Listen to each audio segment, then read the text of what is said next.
today. It's just about a week until Pokemon Legends ZA comes out. So we're gonna ask ourselves all the big questions that we have left for this game before we play. Look, the year is zooming by at this point. Oh my gosh. And we were having this conversation. We were like, when is that game coming out? And you're like, oh, I don't know, 3 or 4 weeks. I was like, no, it's in like 10 days. I was like, oh. So we must do this podcast on Pokemon Legends ZA. Yes. Yes, I'm excited. You know, I was thinking that for a long time, a really long time, we hadn't been able to play a lot of Nintendo games before they've come out. Yes. But this is the exception because we did get a chance to play this game We recently. played it. We've known about this game for a long time. It feels like it's been a long time coming. Feels like I think everybody's ready for it to come out. So we have like 10 or 11 questions. Just like the last questions we have about this game. We're going to try and figure it out before we actually get the thing and play it. And we're getting excited, I have to say. I'm getting really excited. Good. I've been looking forward to this game for a long time. So it's just fun to like talk about it and get hyped. You know? Yes. Okay, more things going on for Shocktober. Everybody has been asking. Oh, yes. Ever since we posted our last spoiler cast, Metroid Dread. Well, what is the spoiler cast going to be for October? Yeah. And this one was not a slam dunk because there was no obvious, I don't know, like November's probably going to be Pokemon Legends ZA, December's probably going to be Metroid Prime 4. Sometimes it's a real easy choice. In this case, there were a lot of options. Right. But we did decide, excited to reveal it now, it's going to be Luigi's Mansion 3. Perfect, spooky month. Perfect game for Halloween. Yeah. Remember, this was my thing at Nintendo. I was like, let's do these yearly campaigns to get people to revisit this, like you're watching, Charlie Brown, whatever. Yeah. And it's like a tradition. Nobody was really into this. I like the idea. Now we're doing it. Yes, now we can make our own tradition of playing Luigi's Mansion or some kind of like thematic, spooky game. Absolutely. But this is one of the top tier best games to play around this time of year. Right. And one of the best Luigi's Mansion games ever. I'm going to say one of the best Nintendo Switch games, period. True. Remove the spookiness of it. Like, I think this game maybe has become a little underrated. I think so. Over the years. Get pigeonholed like, oh, that's a Luigi's Mansion game, or that's a spooky game. You only play that certain times of the year. I'm really excited to go back to this. I've actually already started replaying this. And I was like, oh man, all the details in this are so great. It's got my beloved EGAD, who's one of my favorites. Guigi. I don't know if I feel that way about Guigi. You're not beloved Guigi? Not the way I do about EGAD. I love EGAD. EGAD is adorable. And you know what? It has my beloved Polter pup. Characters I love. Machamp, obviously. Poppy Brothers. People are learning about that. And then people are going to learn about my love of EGAD. It's a weird mix of characters. What a great trio of characters. Poppy Brothers. Machamp, Poppy Brothers, and EGAD. Yes. Walk into a bar. No, just kidding. What do they have in common? They're all a bunch of weird freaks. Well, EGAD is adorable with his little yabba yabba. So cute. Yes, that's going to be fun. Definitely in the mood for Halloween. We will get this out with some, well in advance of Halloween, so you have some time. Everybody has some time to listen to it and check it out, because it'd be a great way to just get into the spirit. Also, speaking of getting into the spirit, we put out a video with about 10 great games to get you in the mood for Halloween. I'll tell you right now, one of them is Luigi's Mansion 3. Yes. The other 9 are maybe not as obvious. Deeper cut. We just had to put that in the video. Somebody would have had a snarky comment. Where's Luigi's Mansion? The most obvious one. You forgot it. Yeah. I can't believe how many games that are out there fit this bill now. I know. Because I was like, oh, maybe we can come up. Maybe we can get 8. Maybe we can come up with 8 games, and it just kept going and going. No, we were like 30 games in. I was like, we need to trim this list. We have to cut this list. But I think that's a great thing. I mean, watch that video and also look at the comments, because other people left comments of like, this is the one that I like, or I found this one. It's like, there is no shortage of games to play this month. If you don't want to play, you're playing Hades, people are playing Ghost of Tsushima, people are playing other things like... Ghost of Yotei. Excuse me, Ghost of Yotei. This is completely a fun thing to do as well. Yeah. Holiday games. Now I need Christmas games. Where are my Christmas games? Oh, we need more. There's not enough of those. Have as much Christmas games. There's nothing, almost. The Switch library is actually so good with a bunch of really good... different levels of creepy, scary, They're not all Not OMG all of them scary. is like real IRL scary. Yeah. Some of them are like more camp scary, which is more good atmospheric for me, or more atmospheric, or more mysterious. Yes. But there is some like legit scary stuff too. So Yeah. whatever your flavor, Yeah, we there's got it all something there. for you. There have been a couple big news stories that we're going to talk about in the news, but we've actually already done bigger standalone videos on. Yes. So if you get to those point in the news and you want to hear more, go check those out. But this is about this weird teaser animated short that Nintendo put out today, close to you. Right. That people are speculating maybe this is a Pikmin thing, maybe this is a Mario movie thing, maybe this is something else. Yeah. They didn't say. We're recording this podcast the day that this teaser came out. It's Thursday afternoon right now. But in the future, as you're watching it, it's Thursday afternoon. Would they have revealed? Excuse me, it's Tuesday afternoon right now. Today is Tuesday. Yes. And then by the time you all are watching this video, it's probably It Thursday. may already be revealed. That's my point, is that like future us, we don't know. It's like a time capsule. Yeah, like we don't know if they're going to reveal it in the next couple of Could days. be tomorrow, for all we know. Gotta stay tuned. One day boom, one day bang. Nintendo Today. Keep it locked. Are you locked? I can't keep waking up to Nintendo Today I nonsense. maybe you should delete that widget. I mean, maybe not. No, I need to know. It's good for planning I purposes. need to know, but it's a very strange feeling when I wake up and I'm disoriented and I'm looking at my phone. I got that widget right there, bang. Baby. And it was just the Nintendo logo. And at first I was like, wait, the corner of my eye, I was like, is that Nintendo Direct what? I click on it and it says baby, CG movie. I'm like, what's going on? My life. It's too early for this. It's tied deeply to Nintendo Today. It's too early. And then I'm always like, when is the text message coming? So, better get ready. We're doing this today? What's the plan? It's like, I'm just counting the minutes as I lay in bed. Like, You're not even awake. I know. I have to wait for you to wake up. That's the worst feeling. Waiting for you to wake up as I'm like, you're waking up at like a psycho. You're waking up like before the light, before the sun rises. These days I'm like, it's what's dark. going on? It's dark these days. Look. I'm still asleep. Whatever. So that's the one thing. And then the other one that we did a video on is Nintendo versus artificial intelligence. There were some things that happened late last week where this conversation came up. It's like, wait, is Nintendo's IP getting fed into these AI apps and tools? People are making videos, Star Wars, Mario. Barbecuing a Pikachu. Barbecuing? Oh, yeah. Oh, I didn't see that one. I only saw the good one. I don't want to look at it. Don't watch that one. That's Some scary. of them are weirder than others. Some of them are very, very well done and creative, but some of them can get weird, which is probably why Nintendo is not so happy. No. So both of these things, again, we have the standalone videos and we're going to talk about them in the news here. So however deep you want to go on that stuff, we'll get you covered.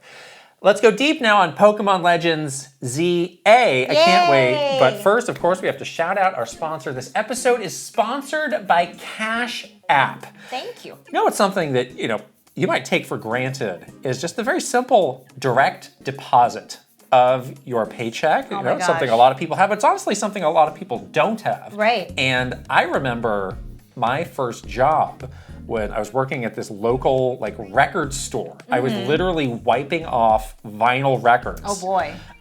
One summer, and I was getting paid under the table. Like I would get to avoid the taxes. Like I would get a little envelope under the table. It's like thank, and this was even like sub minimum wage. Like what was I doing? Was wasting my time. Wow. But it's like, look, there's a lot of benefits to getting direct deposit, and if you do it through Cash App, you can actually get your money a couple days earlier than through some big bank. So it's like, wow, that's a really nice, just get the money as soon as you can. Don't be waiting for money you've already earned, Exactly. My gosh. Yeah, it's really fast and easy to get signed up and get started too. It's very secure. It's just an easy way. And sometimes you just don't know, anything to do with your money, you want to make sure that you understand how it all works and stuff, and Cash App makes it so easy for you to just really feel safe with if you're transferring money, if you're getting money, that the right things are happening behind the scenes, which is really nice. And that's just one of many great things that Cash App can do for your money. Yeah.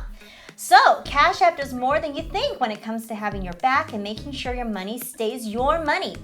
If you direct deposit at least $300 in paychecks every month and use the Cash App card for purchases, you can unlock up to $200 in free overdraft coverage. If you overdraft unexpectedly, there are no hidden fees. Manage your money and your terms and take advantage of free overdraft coverage up to $200 on Cash App today. For a limited time, new Cash App customers can earn $10 if they use code CashApp10 in their profile at sign up and send $5 to a friend within 14 days. Terms apply. Cash App is a financial services platform, not a bank. Banking services provided by Cash App's bank partners. Prepaid debit card issued by Sutton Bank, member FDIC. Overdraft coverage provided by Cash App, a Block Inc. brand. Visit cash.app/legal/podcast for full disclosures. We are going to put a link here, also a QR code for you to scan, and also in the description below to get your money. That's right. Check it out. All right. Pokemon Legends. ZA, or again, as we learned in Germany, Legenden. Legenden. Yes. Z Alpha. So we have 11 questions that we want to ask ourselves to get to the bottom of how we're feeling about this big new game before we actually play it. And I think we want to start with a question that is very fundamental to what this game is, which is it's a game that takes place in a city. Yes. And I want to ask you answer first, then I'll go. Are you sold on the city setting of this game versus something that's a bit more wide-reaching than a traditional Pokemon game? Yeah, so very dissimilar to Pokemon Legends Arceus, which is more like go really to the big wild, areas. Yes. Good, big wooded nature, kind of feeling areas. This is a really different environment for the game. I will say when I first learned about the city setting, I kind of had my doubts because I was thinking, oh gosh, it seems a bit small. Feels like you're just very contained in kind of this like very compact area. But the more I learned about this game and even a little bit when we played it at Gamescom, you can kind of see the vision of like, instead of exploring like the vast open areas, you're kind of exploring like the nooks and crannies of a city. And because of that, like then I became convinced. It's like, okay, this is very dense. If it was like a city with nothing in it, then I think I would be a little bit disappointed in that because I mean the whole point of these games is like exploration is a big part of it. But because it feels like, there's like these twisty little alleyways, there's these little special areas, the wild areas that you're going into to do certain things. There's all these shops and people and perhaps even like different levels, like heights. Right. Because you're in like tall buildings. Sometimes you see them on a rooftop. Yes. So like there's layers here that make it feel like it is a lot to explore, even though it's condensed. So yeah, even though at first I was like, I was a little disappointed that it wasn't big and vast, like Pokemon Legends Arceus, but then I was like convinced by the city setting. Now I'm like kind of excited about it. And it's kind of like Paris, which is a city that I really love. Right. So if they went to Paris. Our friend Roger's base went to Paris to play this game in the Eiffel Tower. Wow! Inside the Eiffel Tower. He went to Lumio City? Wow. So yeah, like the actual city that it's based on is also like a very cool, beautiful place that I love. So if it has like little trappings of that too, even if it's like loosely inspired by Paris, like I think that's pretty cool. Yeah. I've convinced myself that this is going to be cool, although I think there's still some reasonable questions that people are asking. Like one that is going around is, when you see storefronts, shops, can you go into Can you actually go in, or do you just press a button at the door and like a menu pops up? I'm pretty reasonable about like, you don't have to go into everything. But again, like when you look at the map of the city, which they put out, it's a beautiful map. Like it's really something that you want to like think about and ponder the possibilities. The size is smaller than all of those big open areas. So I've just convinced myself. I was like, surely they are taking advantage of the more compact space to put little interesting things in all these places. Density matters that you can look around. Yeah. I've convinced myself of that. I could be wrong. I think, we've also seen they've got these big kind of park areas that are replicating the more open areas where you can run freely and not have buildings and stuff in your way. I think that's a nice touch. And look, when this game first got announced, We got clowned on a little bit because they're like, oh, they don't realize it's Lumio City. Oh, it's, it's X and Y. It's like, I'll be completely honest. Like, those cities did nothing for me in those old games. It was like a place. They were not that memorable. I would stop in there and like, I'm getting out of here as soon as I can. Yeah. It was, look, this was on a 3DS. Like, this was not some like grand place. Like, oh my gosh, I can't wait to go back to Lumio's. Right. The grandeur of Lumio's. Like, I didn't care. I was like, in and out. I didn't feel that. No. I didn't feel that at all. No. So that's kind of where we were coming from. But this is like a whole different thing. Like they're building up a culture, a look, a vibe, a style that I think could be really exciting. So questions remain about it, but as of now, I have convinced myself that this is going to be really cool. Maybe this will make me finally remember Lumio City. Maybe this is the game that will finally make me remember this place that they. I remember some like very blocky 3D thing of like, oh, here's the Eiffel Tower, yeah, and I was like, I remember it being Paris related because Mr. Masuda was like, I really like Paris, and it was just like I inspired by that. Right. So, but that was where it ended for me. So I'm hoping to be more inspired by the city once we play this game. Next question. This is a loaded question. Oh boy. So what does this game have to do to redeem the Pokemon franchise after the mess of Scarlet and Violet? Because this is the first big proper new game since that. It's been a couple years. I mean, it's not a mainline Pokemon game. It's a. Is it not? It's the Legend spin-off. But Game Freak? But it's still very important as the next game after sort of the embarrassing debacle that was Scarlet and Violet. And we should note, like, Scarlet and Violet did very over time redeem itself. Like, and the Switch 2 version is a lot better. Like, people who, again, I've briefly checked it out, but people who have gone back and played it at length say, like, yeah, this is probably what this game should have been from day one. But not a great start. Not buggy. Visuals are very clean and crisp, good frame rate. So pretty much all, a lot of those issues have been worked through, but many years later after the fact. Just not great when a new game comes out and that's your first experience with it. I mean, yes, there is always a path to redemption, but you want to put your best foot forward, right? When you launch a new game. So yeah, I expect polish at the highest level. The highest level? Please. Oh. I mean, they should be very focused on this, especially with sort of the embarrassing stuff with Scarlet and Violet. This should be like your number one priority is like, we should polish this game and make sure it's good. Graphically, I think like the thing that made it, yes, it was like blurry and gross and just did not look good. But the other part of it was bland. Like the environments felt like really bland. And even on the Switch 2 version, which I did look at for a little bit to see like, what the fuss is about, it felt still bland. It's just high-res blandness. So I just want, like, personality. That's a good point, yeah. Like, a little bit more detail. Like, again, this kind of goes back to the first question about, like, the setting. Is like, sell me on the setting. Make me feel like I'm in this beautiful European city. Make me feel like I'm, like, interested to explore because you put so many details into the graphics and made it look really nice and like there's like a personality to it.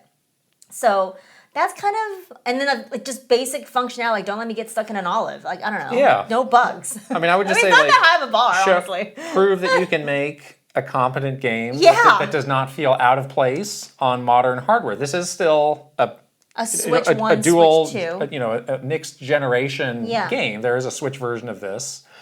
But, so there's kind of a limit to probably how far they can push things, but Scarlet and Violet just felt out of place of like, this is not really finished, it's buggy, it's a mess, and it's not the bar that the studio all the visual things. This game was surpassed by like indie games made by like a dozen people versus like, this is like the most resource-rich IP in the world. Right. And that's what made people upset. So that's really all I'm looking for is like, have they learned the lessons from that? Is this going to be a good building block for them for the next, which is probably going to be the mainline game. The next proper mainline game that's probably going to get announced at Pokemon Day in a couple. It's not even that long. That's not far. They already announced Pokemon Day. Huh? Well, we know. I'm sorry. The next Pokemon Presents. Oh, that was earlier. What? We know when Pokemon Day is. Pokemon Day It happens the same day every year. I'm sorry. I got confused because they announced 2 showcases this year, and I forgot that they had not announced Pokemon Exactly. Day. But so anyhow. maybe that's a low bar for me, but that's really what I'm looking for here. Not gross windows? Just kidding.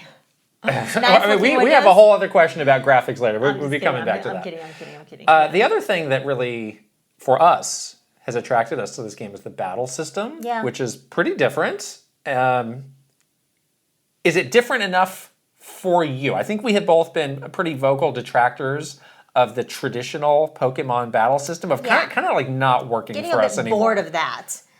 Yeah, so what we played was pretty interesting, where you do get a little bit of a sense of the battle system, where there's like very free movement, there's a bit more strategy involved. There's just a bit more like action for you as the player versus you just like pressing, the tackle button or like the sleep button or whatever and waiting for the And your guy just kind of like... Yeah, exactly. And it happens. The player feels like you are more like engaged in the action of the battle, which I think is really nice. And like it feels more modern that way. Yeah, I need to play this. I think I just need to do it over and over and over. I mean, this is going to be the thing that you're going to be doing over and over and over again to really decide if like, is this fun? Does it still feel like a Pokemon game, but does it feel different enough for it to not be boring? Like, I just need to do that work before I think I can answer this question fully. But on the surface of it, like from the 15 minutes that we played at Gamescom, it was like more action-oriented, which I really like, because before I would just be like sitting there kind of almost like, I would joke around that. Sometimes I play Pokemon games, I would literally fall asleep. It was the least exciting part of the game, unfortunately. Yeah. And again, we realize like this is a kind of a divisive thing now in the series, which makes it really hard for Game Freak to decide like what they should do. Like, I'm so curious what the battle system in the next mainline game is going to be. I know. Maybe they can let people choose. Now they'll have 2 games where they've experimented with these 2 other things. But again, there's a lot of people who are just like, I just want what I've been doing since a Game Boy. Yeah, and I'm playing these games for like pure nostalgia. I want to play this spreadsheet. Which is what it feels like to me. They do. So I just appreciate that they are taking the effort and a bit of a risk, honestly, to experiment with it. The part that we played at Gamescom, I thought felt really good. Yeah, it was pretty smooth. I think it introduces a lot of great new elements to the battles that are more strategic, more action-packed, just things that keep you involved in the battles and are going to keep you wanting to come back and back and back. Like, that is actually the reason I fell off of Scarlet and Violet. Like, it was not the bugs, it was not the bad graphics, it was not that. It was just like boring. The battles were so slow and tedious for me. I was just like, I don't have time for this. I really am not enjoying this, and I got a lot more of these to get through this game. So I just don't know. You just noped out of it. Right, but this seems like fun, and this seems like something I'm going to want to experiment with. Right. And it's going to keep me, and that I feel like I'm going to keep growing with as I progress through the game. So I'm very in on this. Totally. There's also this new multiplayer mode that we have seen, where we've seen 4 players duking it out in kind of like a battle royale. Kind of like an arena. Like an arena. Yeah. And again, like, I have never... You really dislike competitive Pokemon. Tell me why. Well, it just... Because I like it more than you, I think. It just seems like it's very, like... Again, I don't follow this closely. I'm probably completely wrong. This is just like a very novice take, but it just feels like, well, this is the thing you have to do, and if you don't do that, you're screwed, and then the other person's going to do it, and then it's like, well, you're already behind, and then you can bring out your next guy, and then he's going to hit on that, and then you're going to be behind there. It just feels like you don't have many options. It's not freedom of choice. You don't have a lot of options for solving your problems. It's like, this is the matchup, this is the move, like do this or else. And you would do that dumb and annoying thing where you'd put me to sleep and it would make me like all these status things. You do not like the status. This is not fun. I feel how you play. I feel helpless. I just don't like it.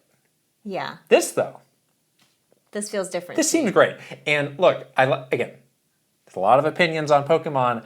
I like the more chaotic.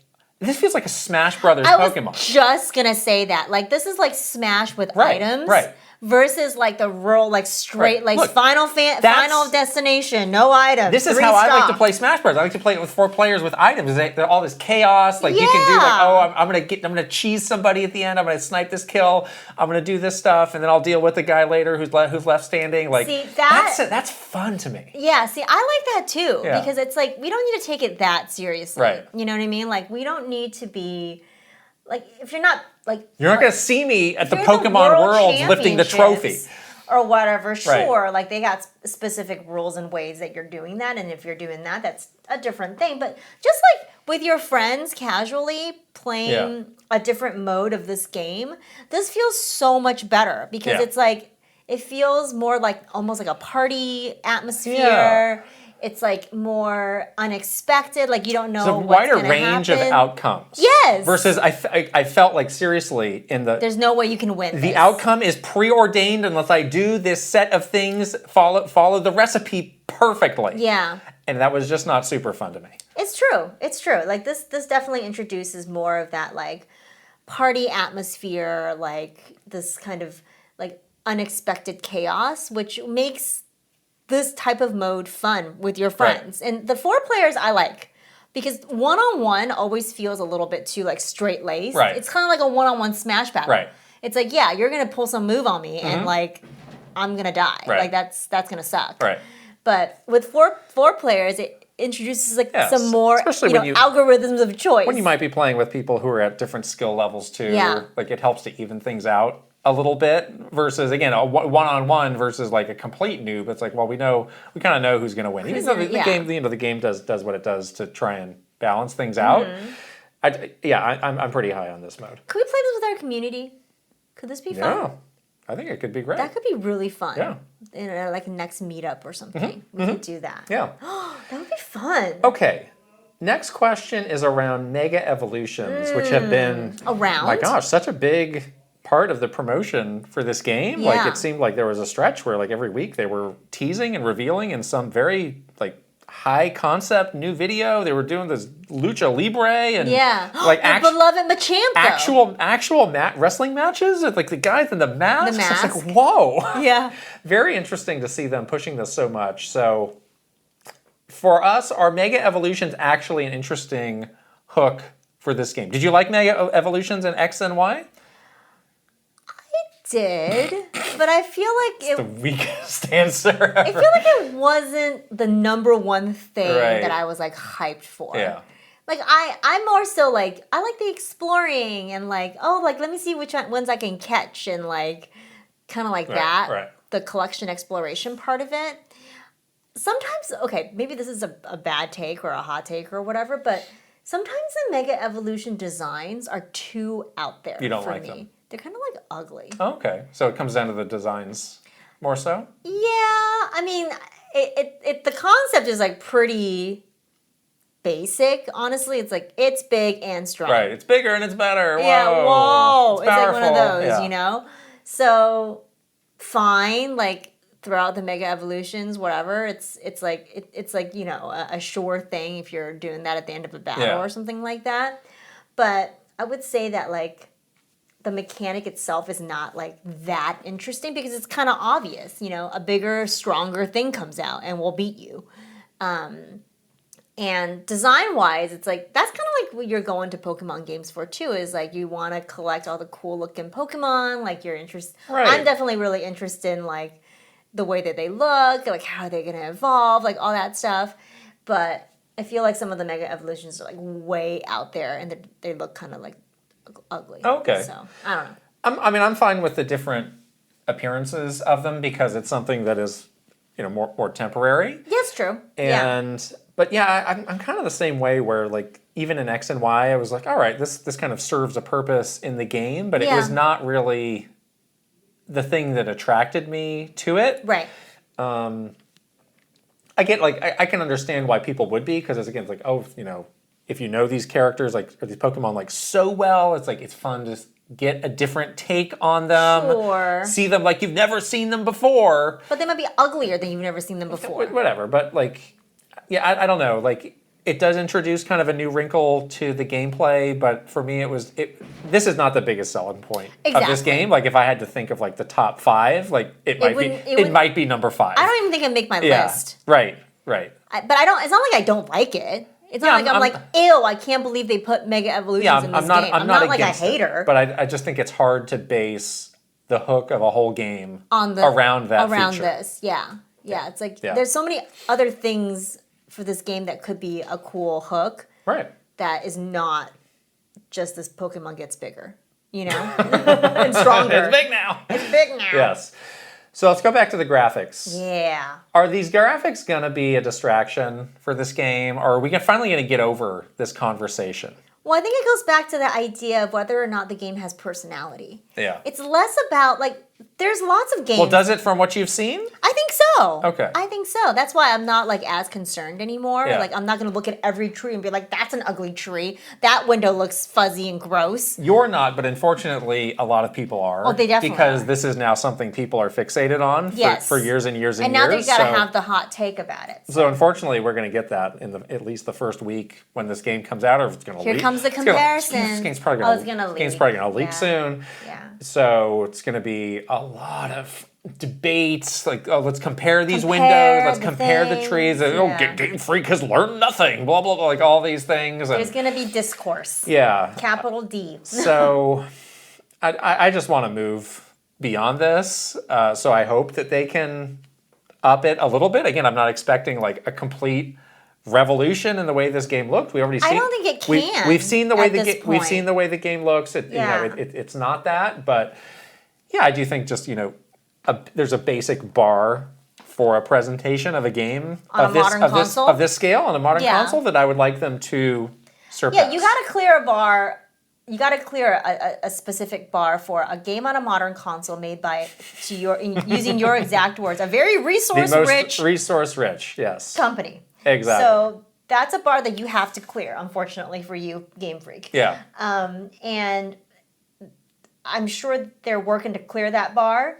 But again, we may get some capital D discourse, hopefully limited to the beginning parts of the game. But my hope is that once people start playing it and we do start to see the environment, not just based on the window and the tree, and we see maybe the personality of the whole, of the city, of the game as a whole, maybe people will have a bit of a better perspective on it and not be as fixated on the single tree and the single window that doesn't look 4K. I'm already bracing for this. You're bracing for a long the worst. time. I mean, it just seems like the Pokemon fan base is well, they have their own problems. Honestly, not my favorite. And it's just a lot of people seem to if you hate Pokemon, maybe stop putting so much attention into it now. We're gonna hate play this game. It's yes, you might have grown out of this thing. Then let's move on with our lives. They're not gonna. It's there's just a lot of that happens. Holding on to this with this community. It's holding on to some piece of your childhood. It's okay, on some degree, I get it. On the other hand, let's move on. Yeah. So I am just bracing for the worst. That's a different for thing. the worst for this, because this is red meat for these people that have been waiting. Yeah. Oh, now we circling can the waters. Stick it to them. Yeah. Hate play. No. The character and story. I want to ask your opinion on this, because you are our resident of the two of us. Story first person when it comes to games. Have you ever felt that way about a Pokemon game? I felt that way about Legends Arceus. Really? That second part of that game, that twist ending, I was like, oh my god. You were asking me about that. I was like, I don't remember what happened. You said to me, I remember nothing. All I remember is potato mochi. Yeah. And I was like, okay. I'm not going to forget that anytime soon. Good. Yeah, I thought the story for Arceus was so good. Yeah. And that part, I was like, oh, this is some dark stuff. We're getting adult here. Yeah. This is cool. But I don't know. The story and the characters for now, I'm not really into, honestly. They kind of, I don't know. I'm not they've introduced some characters through those trailers. They do seem to have a lot of callbacks to X and Y, which honestly, up to that point, all the 3DS games, kind of blur together. I had like a realization at some point, like when I was like, oh, people care about these games for the story and the characters, which was so not how I engaged with Pokemon, but like. Me too. I mean, people have like very strong reactions. Like people recognize these characters. I can't tell you the story for any of those 3DS games. No, because it's like I going. You know, like jamming through the text like two animation sprite, just like No, so you got a rival. You got some sort of. There's like the gym leader. Blah blah blah. Your mom's giving you something. Mom gave you $50. You met the rival on the road. Hit the road. I always name my rival Kit. What? Yeah. Okay, we'll talk about that later. Work out your differences. You got it. Fictional. Stick it to me. Pokemon battle in a game. I remember doing that. I will say though. I think for me it was starting with. I think it was Sword and Shield. I was like, the stories are getting better in these games. Oh, I didn't put that They're getting more. You didn't like Sword and Shield. They're getting better. They're getting more memorable. They're getting better at telling them.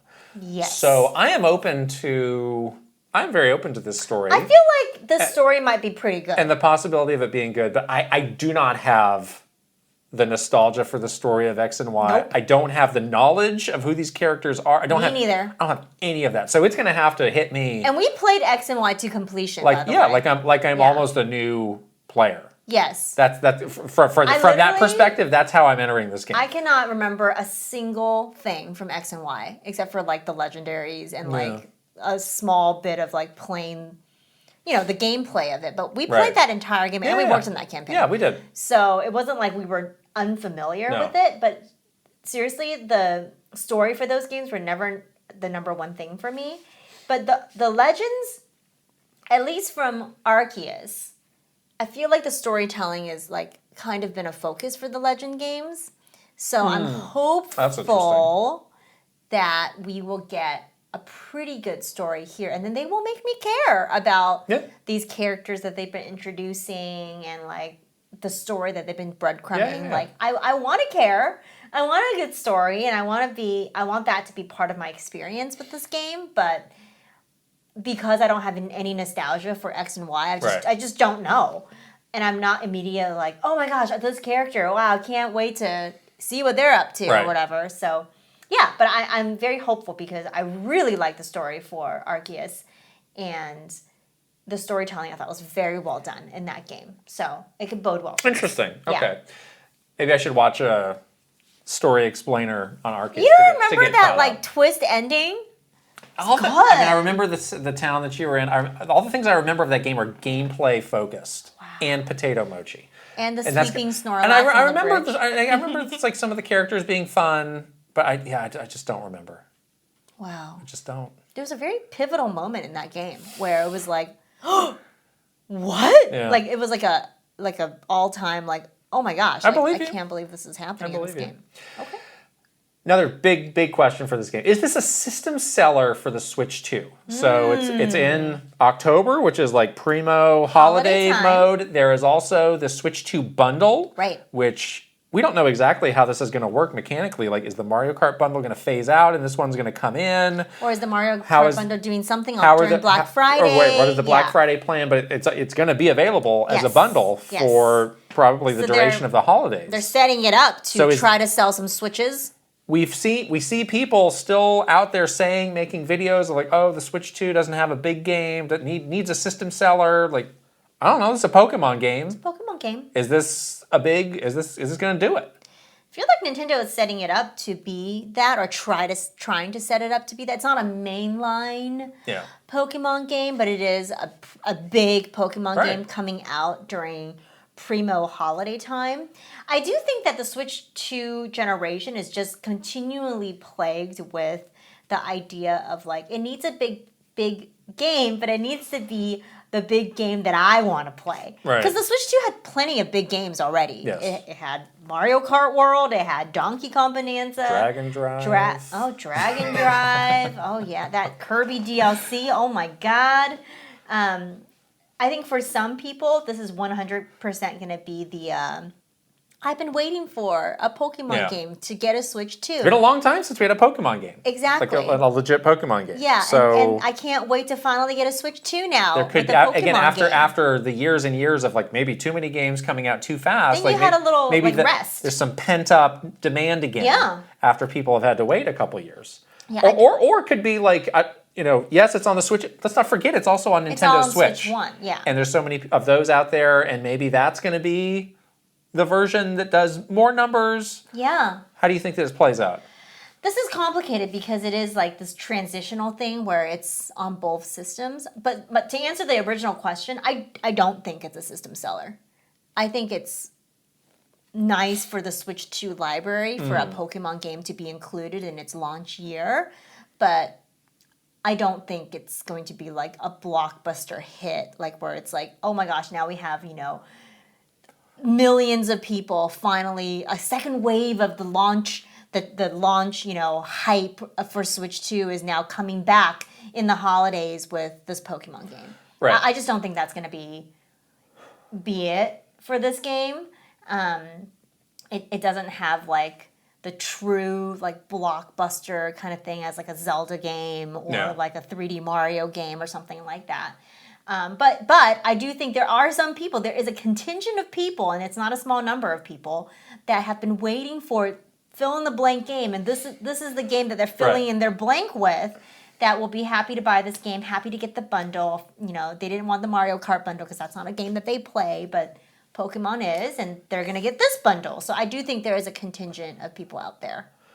Well, again, everybody's saying the Switch 2 needs a system seller, yet the system is breaking records. The system doesn't. It's fine. It's doing absolutely fine. So maybe this is the system that just sells itself. I don't know. It's a very strange phenomenon. Yeah, I think it's if I remember correctly, Arceus did well, but it did not do as well as those mainline games. No. I think that's probably how this will be. Right. And it's kind of hard to predict, like with the two generations. Like, all right, you got one that's popular, but it's got a smaller install base versus the Switch, which is bigger, but it's older. So how many of those are still in use? Mm-hmm. Very hard to forecast what that might. Yeah. That's a tough assignment for the sales team. I think so. To try and forecast what that would be. You're still very actively supporting the original Switch too, so you can't really like turn it off. And just push everyone to get a Switch 2 to play, this game. Right. So it's kind of like, well, you take what you can get. Yeah, so that's as close as Take it on whatever, but sell it on whatever system you can get. Right. That's as close as I'll get to a prediction is it'll be big, not as big as a mainline game, and it'll sell for years.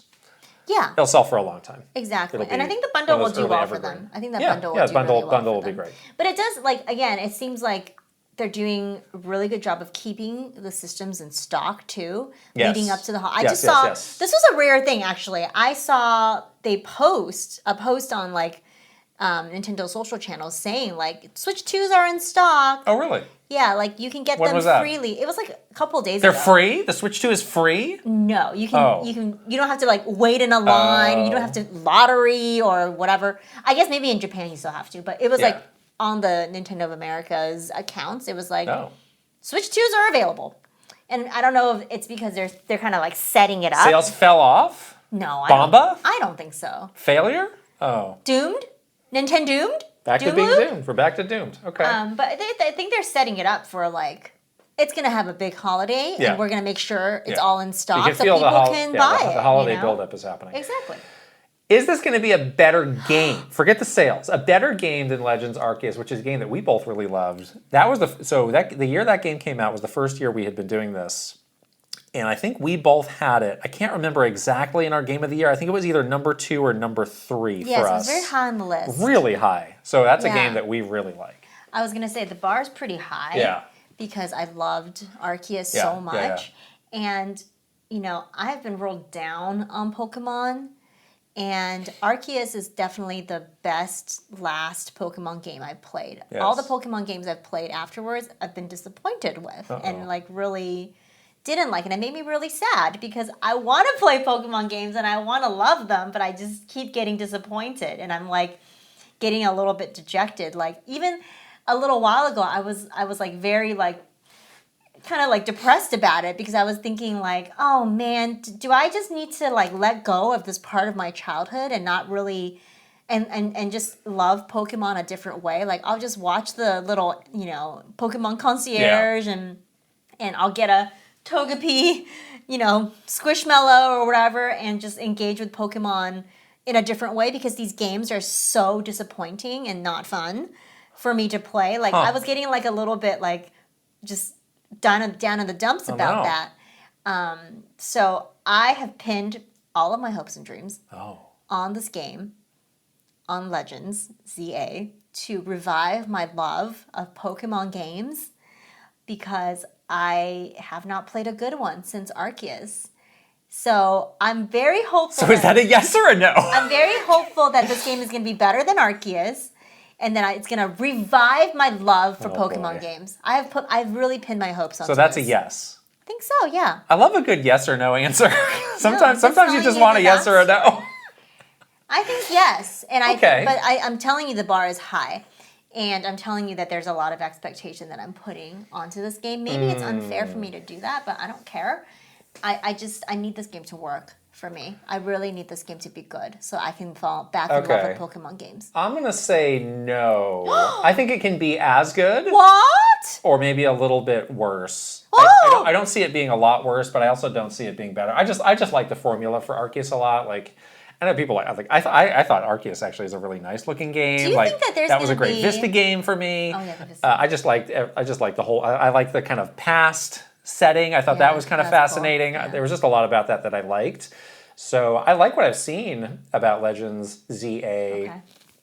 I just don't know if it can recapture all the things that surprised me about Arceus. Do you think there's going to be a potato mochi equivalent in ZA? No. Like it's going to be a croissant? Yeah, exactly. A potato croissant? A croissant? A potato croissant, I would like a croissant. So let's take this further. Okay. Now, can you predict the Metacritic score for Pokemon Legends ZA? I'm going to say 84. So for context, Arceus got 83. Mm-hmm.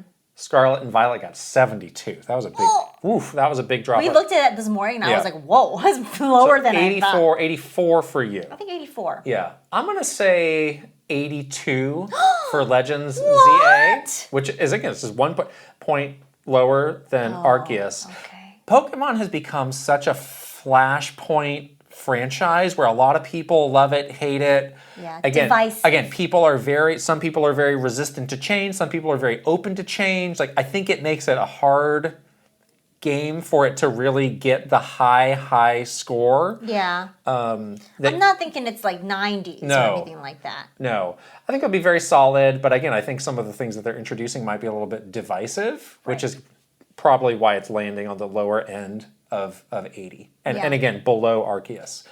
Speaking of which, Arceus may be due for a reevaluation, because that 83 for Arceus, that's crazy.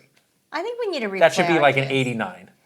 Arceus should be like 87 to 89. Yeah. High 80s, I would say. That's crazy for sure. to me. Yeah. Come on. Interesting. Yeah. Oh my gosh, Scarlet and Violet, though. Woof. 72 for a mainline Pokemon game? That's rough. Games had problems. That's rough. We are going to wrap up this conversation with the only question that actually matters. We saved it for the very end, which is, what starter are you picking? So obvious. The options are, of course, Chikorita, Totodile, or Tepig. And your pick is? Tepig, obviously. Tepig. What is your history with Tepig? Well, I love Tepig. Okay. I've loved Tepig since the very beginning. And you know me, I always choose a fire starter. Is that true? Yes, always. From the You've never not picked a fire. First time I've ever played a Pokemon game when I was, whatever, when I was a wee child, I've only picked fire starters. I always pick a fire starter. Always. Okay. Tepig is one of my favorite Pokemon too. I know people don't like Tepig, and people like. I was surprised to learn that. People don't, but I like that. I even like all the evolutions when it becomes like a wrestler. I actually really like that.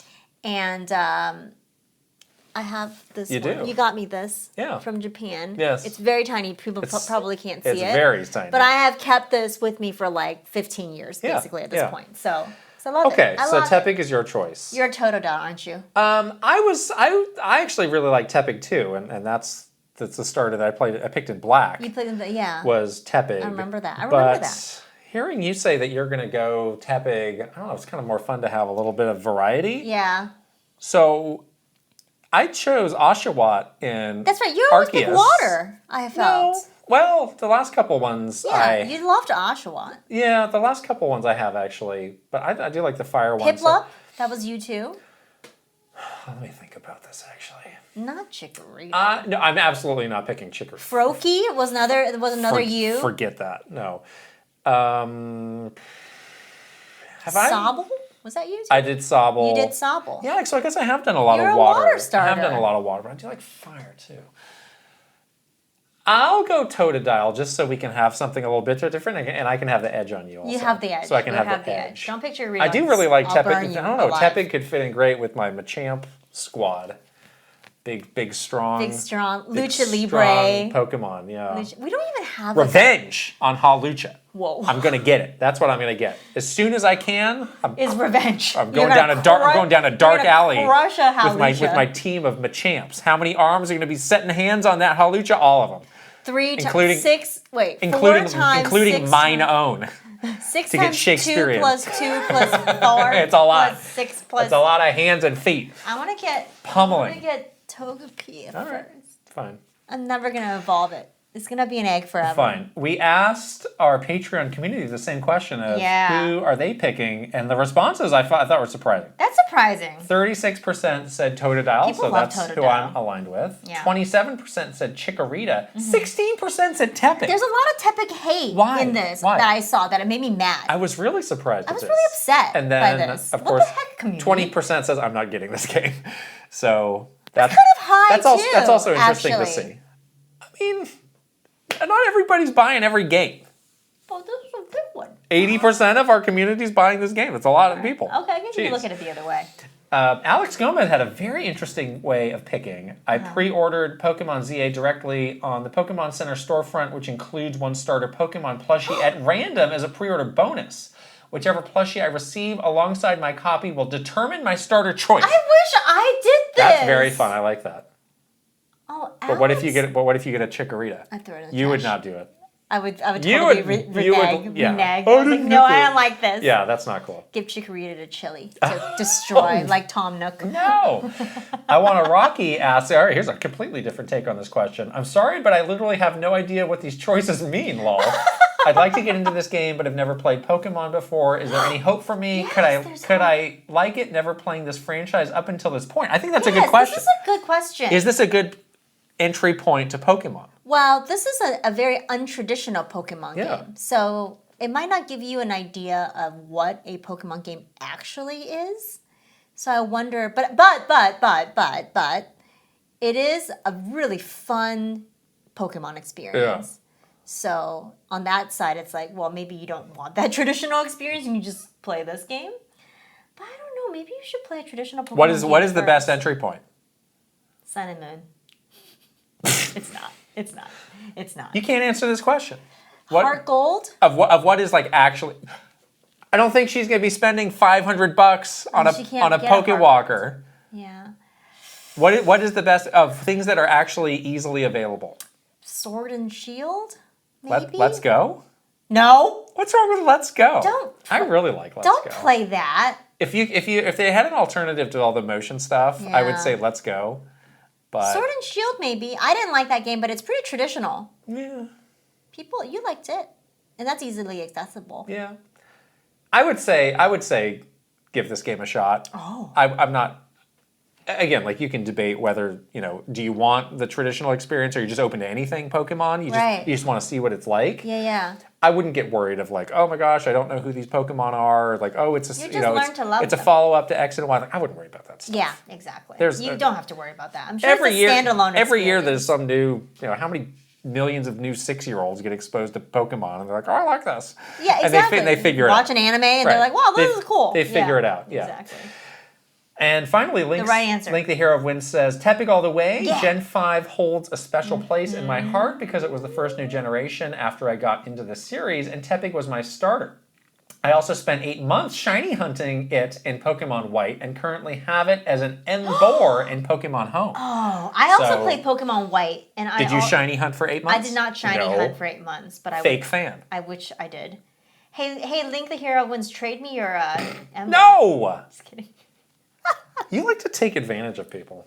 Give it to me. Mostly me, unfortunately. Wow, we answered all the burning questions. I'm excited. About Pokemon Legends Z8. The game is out in exactly 1 week. I'm so excited. I'm going to the GameStop midnight launch. That's right, to pick up your physical pre-order. Which for us is the very reasonable time of 9 p.m. That one did not give you a plushie. No. Oh. No. There's no plushie. Maybe I should get a Tepig plushie. I think you should. That's not going to be on my list of things to get. It's not going to be on your list? It is. I'm going to put it on my list of things to get. You should absolutely get that. I think you should. I just realized I don't have one, which is weird. So, well, the game's almost out. We'll be back soon with some impressions once we get the darn thing. Yay! All right. We have a lot of new games that we are playing, which we want to talk about. But first, we have another sponsor to shout out. This episode is sponsored by Raycon. And you know us, we love Raycon. And it is actually Raycon's anniversary. Wow! And Mario's anniversary and Raycon's anniversary? Gosh. And to celebrate the anniversary, they have a great deal on their Everyday Earbuds Classic. And they're 20% off. So it's a great time to get them. And these are the earbuds that we use every day and love every day. You literally have one earbud in your ear pretty much like 20 out of the 24 hours in the day. Because beats the alternative. You're like doing like social media posting, listening to like TikTok sounds. Sounds. It actually, because it's so easy. Yes. It's so easy to carry it around. It's so easy to use. It syncs so quickly to your phone.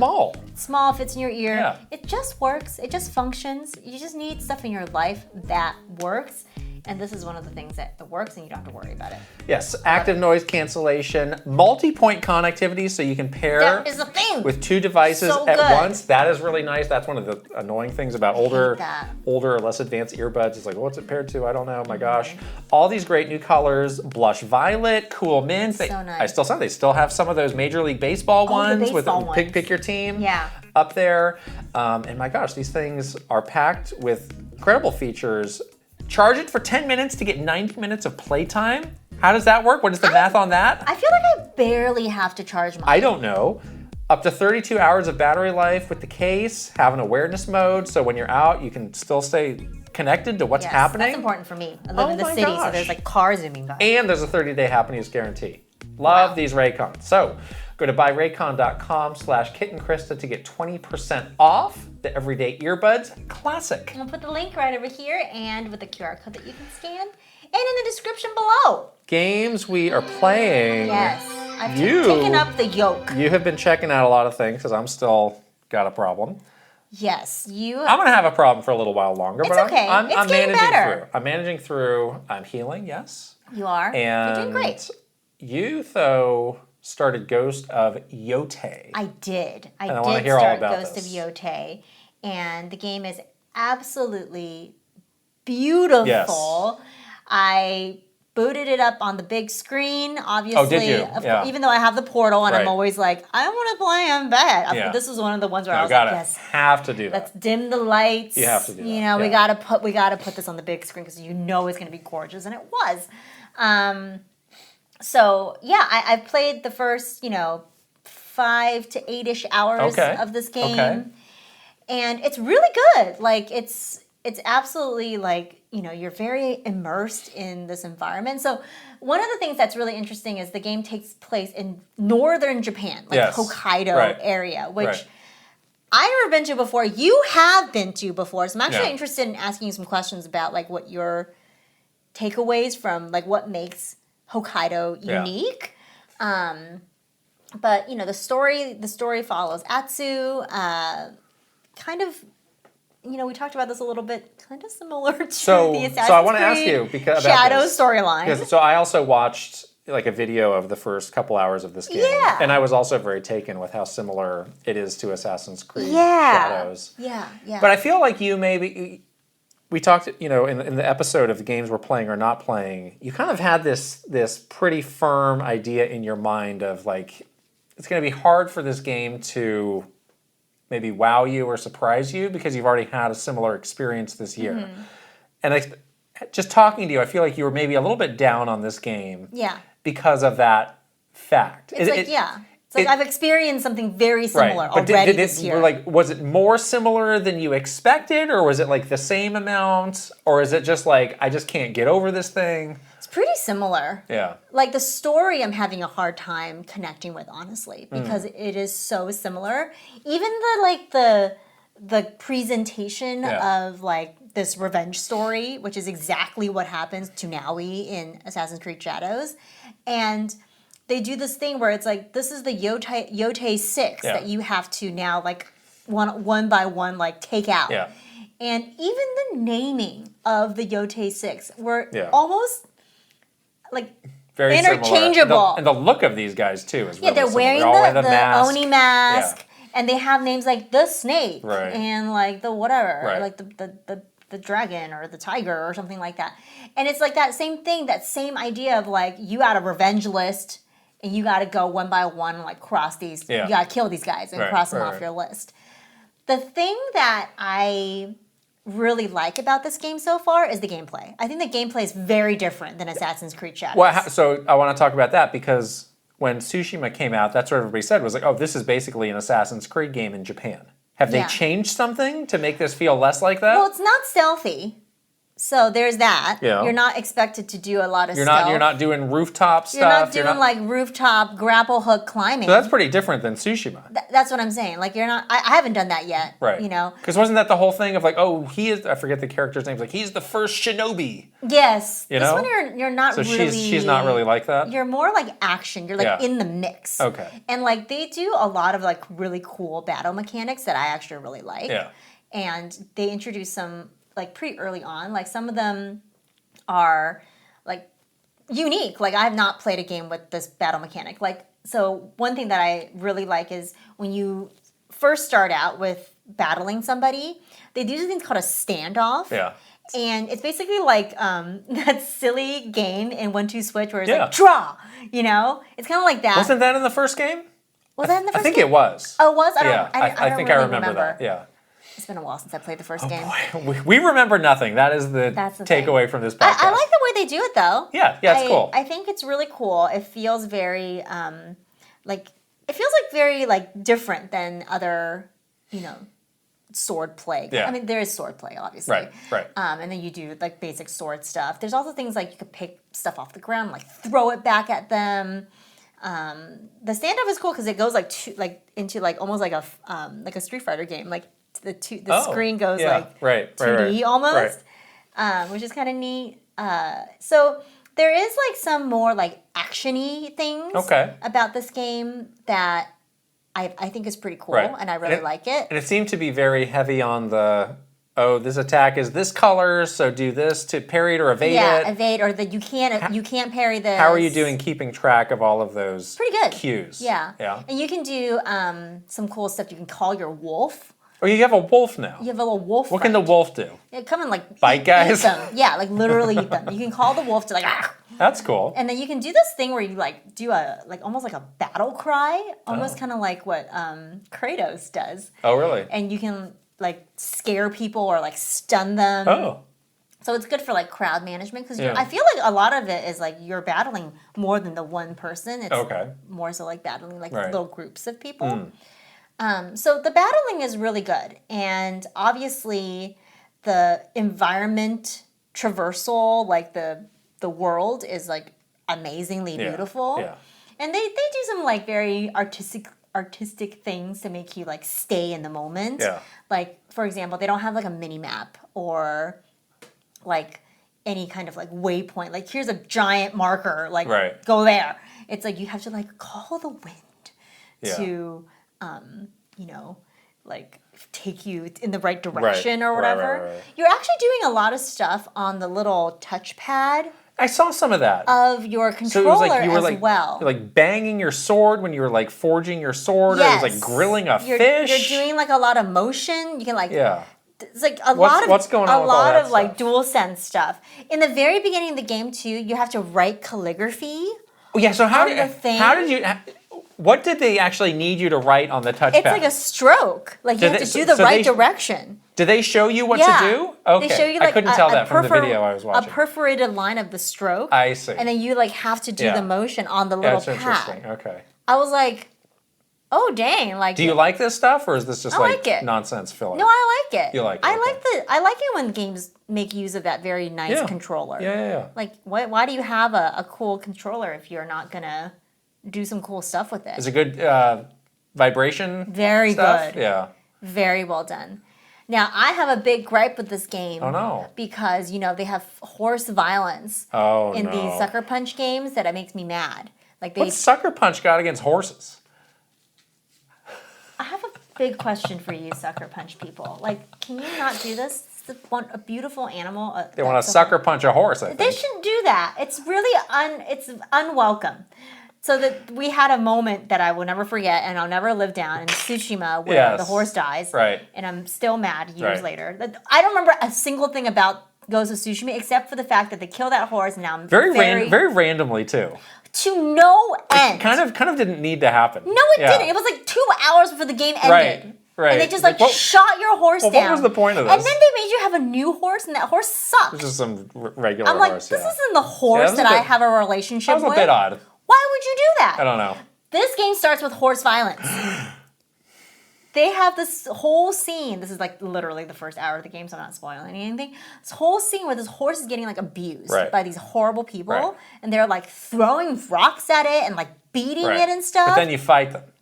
Oh, I killed them. Yeah. I killed them good. I killed them good. Yeah. I was like sword drawn, like ready to stab. Yeah. And then that becomes your horse. Okay. And I swear to God, if they kill this horse off or do something to this horse or the wolf, I'm never playing a Sucker Punch game ever again. Can the wolf get hurt? So far, no. But seriously. Now there's 2 of them. If there's anything that happened to these beautiful creatures, I will never play a Sucker Punch game again. Maybe I'll Google that for you later. DoesTheHorseDie.com? I'll let you down nicely if it's going to be a problem. If it's going to be a problem, I'm going to stop playing. Andrew Goldfarb, you are going to get a nasty gram from Krysta. We know you're listening. If that happens, I'm going to stop playing. I will stop playing. Man. But anyways, it's pretty fun. Yeah, from the video, and again, I was just watching a video. I wasn't playing. I was like, yes. The beginning does feel very similar to Assassin's Creed, but then once you got going, it did have a lot of similarities to Tsushima. Yeah. Where again, there was like, oh, you're doing a flashback under the tree that's dropping the leaves, and this is how you learn to use it. Like, this is exactly what happened. Exactly. Yeah, you got to do a lot of flashbacks with your family. But I still came away from it like, I'd like to play this. Yeah, and I just can't play it right now. But I would at some point like to check this out because it just looks really super well. From your viewing of the game, have you noted anything that's very particular about or like this definitely looks like Hokkaido? Well, there's a big mountain. Well, there's going to have to be some big winter moment because that's what Hokkaido is. It's in the north. They have very heavy winters, a lot of snow. But no, there was not anything that I was seeing. Because right now what I'm seeing is like Japanese countryside. You said that was a generic setting. You said the setting is a little generic. That's what I thought. How is that generic? Japanese countryside? This is what everybody wants. I mean, Assassin's Creed Shadows had the beautiful generic Japanese countryside. The beautiful scenic Japanese countryside. You got the ginkgo trees. I think that the different that stuff. Yote has bigger, like big open valleys, where I think Assassin's Creed is more about like smaller. Like obviously the area that you're traversing is huge, but you don't have as many moments where you're like looking out like so far. It was more of like, every Eagle Point? What's going to be around the corner? Yeah, I'm not talking about Eagle Points. I'm talking about when you're like talking about when you're riding around. Pretty similar. I'm not saying one's better than the other. That's a little bit different. I do like when the camera goes cinematic widescreen every time you're on that horse. Are you playing Kurosawa mode? Where it's black and white? Oh, I'm not. Are you playing it in Japanese? Yes. Okay. Of course. How are those voices? Pretty good. Yeah. Yeah. I did toggle to the English voices, and it wasn't bad either. Yeah, that's the video I was watching was English, but if I was playing, I would go Japanese. It was Japanese, yeah. Japanese with subtitles. Yeah. I'm going to keep going, for sure. I think it's really beautiful. All right. At the very least, I can enjoy riding around this horse and looking at the scenery, unless I kill that horse off. Is this a TV-only game for you? I think so. Wow. That nice looking. It's beautiful. That's amazing. Okay. Yeah, I mean, that's a high bar for you. My eyes are just like bleeding from just like going Ghost of Tsushima. Just like things, the Too petals, the cherry blossoms, too much just stuff the ginkgo happening, leaves, yes. the flying, the thing. Yes, yeah, I mean it is beautiful. Yeah. Okay, you also picked up Mario Galaxy 2, and we actually recorded a little gameplay video of that's going to be out soon on Patreon, so you can check that out. But it was interesting to finally get hands-on with these games on Nintendo Switch. I had to painfully pay $40 for Mario Galaxy 2. That's fine. Yeah. Oh gosh. So yes, this game is one of the best 3D Mario games of all time. Obviously, I love this game. You also love this game. Yes. You actually played a bit with me using the co-star mode, left-handed co-star. Yes. It's actually all right. I was great. You were doing okay. I was doing great. It looks really nice. It does. The graphics are very nice. The graphics are very nice. We were looking very closely at like the textures. Oh, the grass. Grass was very plush. And like just, the moments where Mario is like flying through the galaxy and the sky is in the background. It's like there are some things you can see, like just the original level of detail was not there. Like when you see Captain Toad. Yeah, like, he has his no hand, fingers. It looks like one of those like Lego minifigures. Yeah, it's just he like has one of those little. Like a claw. They're just like fused together and he's like. It's not like he looks a little worse for wear. So there is kind of a limit to how far they're pushing some of this stuff. They're trying their best. They're not going to make a new Captain Toad model to put into this game. Yeah, but the overall look is really beautiful. Looks really nice. Really bright. Really nice. Yes.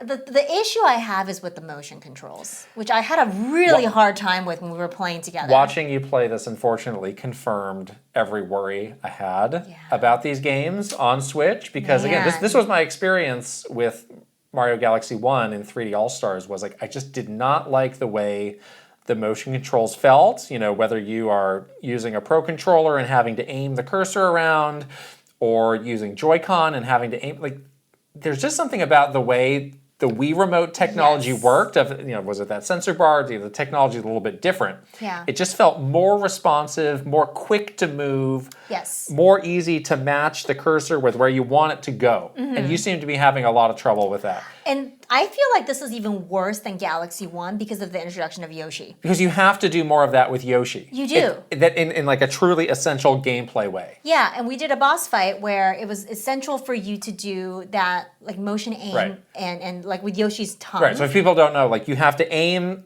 at certain things that might be like a thing to latch Yoshi's tongue onto. And then there's a reticle that pops up. Then you have to press a button and then quickly switch and aim to something else and do the same thing again. Right. Like there were like traversal areas where you had to swing Yoshi and the aiming is not precise enough for you to be able to do that. And then there was a boss fight that we did early game that gave me a lot of trouble because I just couldn't. Yeah. The aiming was weird. It felt sluggish. It's very sluggish. You had to and that boss fight was tough because you had to do the aiming to get the enemy, like to eat the enemy. You had to do it twice. Right. And then aim at the boss and fire. And the combination of the three, then you would lose track of where the cursor was. It's also a thing you have to like recalibrate it. Yeah, you got to recalibrate. That's not something that happens on a Wii. Yep. And then you would fall off Yoshi, and then you would lose the reticle altogether, and then it'd be very confusing. So I don't think you should play this game. Oh, wow. On a Switch. Just play it on Wii. Well, unfortunately, people have found this game's actually pretty expensive to get an original Wii version. Oh no. So people are in kind of a tough position. I mean, I'm sorry. I mean, maybe if you've never played this game on a Wii, maybe if you don't have that reference, maybe it's fine. Maybe you can get over it, but we do, so it's tough. How are you going to get over that? And I think this is just like the tricky legacy of these games is these games that were built for the Wii hardware. It's just a different hardware. It's just harder to translate over. It's so hard. And Nintendo, you gave us a Virtual Boy. Where's my Wii controller? I would buy that. Where is my Wii remote that controls like a Wii remote, feels like a Wii remote, all the stuff that I can play these games on a Switch with actual workable controls now? I would love that. Give me a Wii controller and a nunchuck. Yes. A Wii remote and nunchuck. Please. Give it to me with How many wrist straps would they send you now? 14. How many socks would they send you now? Oh, the sock. Oh, how big would that sock be? That sock would be gigantic. It would be like 8 of them that you have to put on with 18 wristbands. Depends on how big the remote is. Oh, man. Hey. So... Oh, my God, that's so funny. Yeah, I don't know. I haven't seen too many people...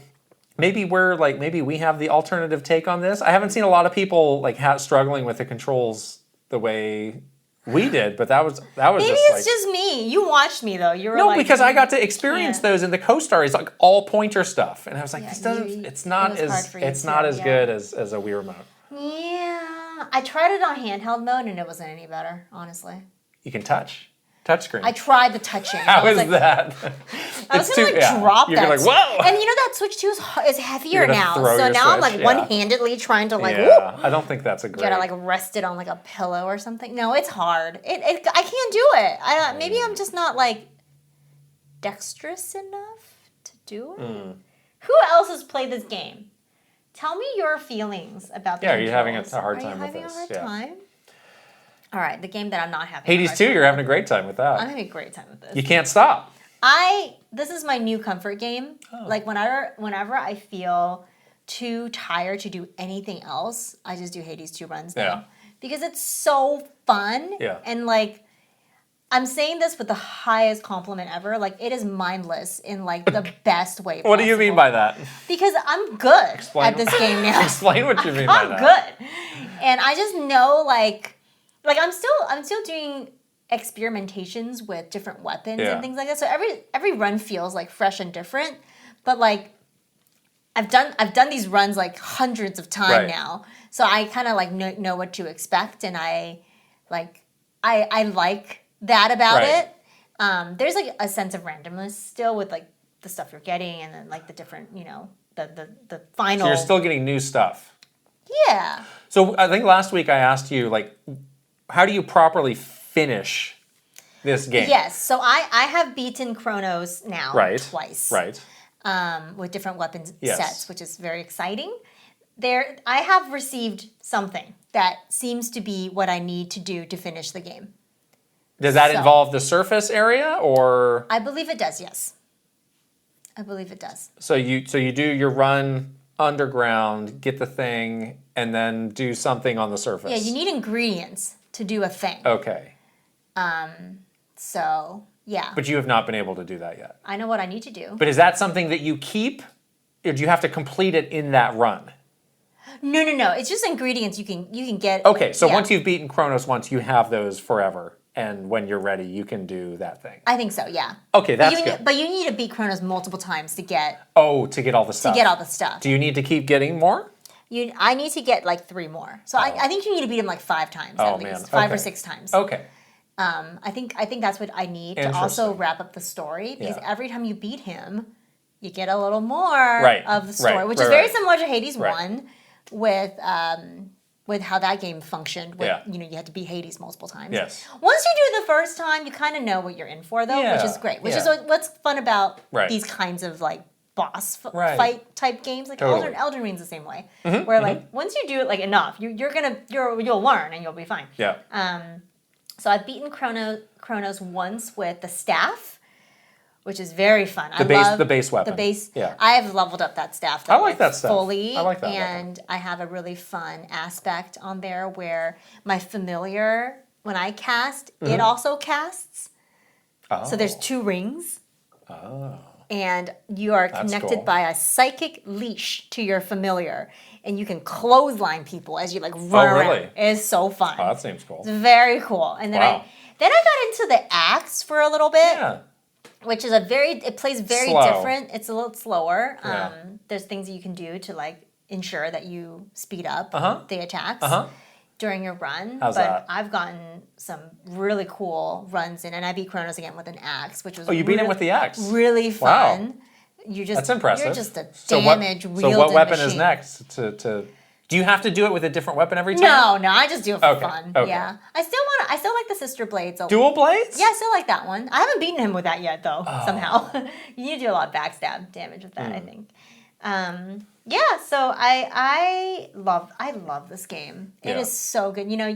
You were saying so few games have the stickiness that keeps you going back again and again. I mean, this is as sticky as you can get, I think. If you start to get into the rhythm of this game, you'll want to go back and again and again and again. It doesn't feel boring ever. It always feels like something new is being discovered and you're getting better or you're doing something different or unexpected. And I just love it. It's so good. Nice. Yeah, so good. That's great. The game I've continued to play is Final Fantasy Tactics. Yeah. And I can't remember if I mentioned the way that I'm playing this game now, because again, I have to play these games one-handed at the moment, is on the Pro Controller. This is a turn-based RPG, very, at your own pace.